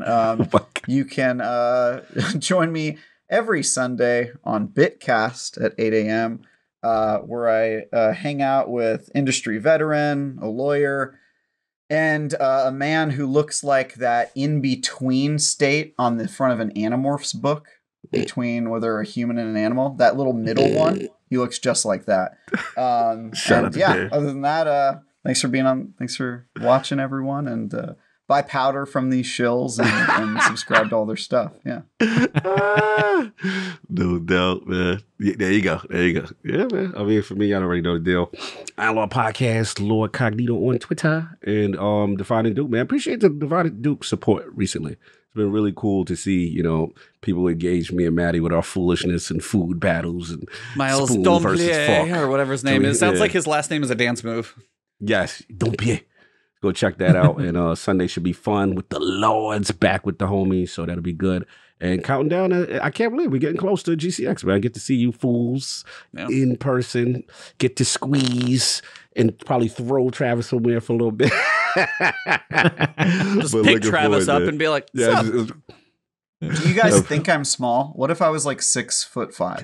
I had a friend who was 6'5". I still tackled him to the ground, so it's fine. Yes, exactly. Doesn't matter. What if I was just like a lanky, just like that was Slender literally my friend for years. That's the reason I tackled him to the ground is to save his butt from driving drunk. So I was like, that's the only time I've ever done that. But I did. Damn, that's straight up a friend. Is this another flex right Another before we have flex, to go? by the Oh, way. I saved my best friend's life. I saved my tackled him. Just it wasn't for stop, me. E. It was. Stop Bro. it with all the. It was. Salute, man. Salute. But yeah, I'm looking forward to it, man. I cannot wait. GCX is coming through. I'm seeing a lot of people throw the GCX over their timeline. So if you see us, you see me, please say hello. I love all that stuff. Take a picture, all that great stuff. It's fun. And E, what's going on with you, man? Gonna go visit my bro this weekend, hang out with my nephew. Shout out to all of you guys. If you listen to this one, I don't know, but I know my brother probably will. I don't know if the nephews listen. I'm not sure they're age qualified for some of this stuff. But we'll see them. And then I'm honestly excited to see my hosts, like both of you guys, excited to hang out. And I'm getting my good vibes in now because it's just going to be a weekend of you eat this, that, and the other this way. And my eating habits is just going to get like gonna be lit. Absolutely on fire. And my wife is going to join in making fun of me. So it's just going to be an entire weekend of crap coming my direction. So I'm just, trying to get what I can in now. But other than that, this weekend, as I said, I'll be out. Not too much in the way of content. I'm going to try and see if I can, record a Xur video from my nephew's computer. We'll see if that actually works. That'll be an experiment. But other than that, Hashtag shill. Use Cody Bontis or Iron Lord at checkout with Advanced GG. Pick up the new flavors. You got Focus. You've got Shakers. You've got, and now Hydration, which is caffeine free. So if you're not in that caffeine life, but you want something that tastes good, they're actually really good. Personally, Lemonade #1, Blueberry Pomegranate. But again, Peach Mango is some people's favorite. So if you want to mix it up with something that's not caffeinated, they actually finally have those now. Sure. Had to do it. I had to live up to the shill, man. It's Powder. At least I'm not out here hashtag pushing powder like Cog. So listen, I got to go to my I actually demographic. respect his transparency. Yeah. Hashtag man. shill. I got to cater to my demographic. It's they're responding. Hey, it works. You use that sales pitch however it works. But no, Castle, we have taken up enough of your I time. love how you just casually implied that your demographic is the type of people who do powder. That's just like I'm just going. that's his core, his core demo. That's my. I'm gonna get All right, we have gone completely off the We're going too low. We gotta get rails. out of Castle, you've been amazing. Thank you all very much, chat. You guys have been on fire. Thank you for the super chats, the love, and the support. We will see you guys very soon. I can see the trail of people falling off right now. So good night, everybody. And for this episode, it has been The last word.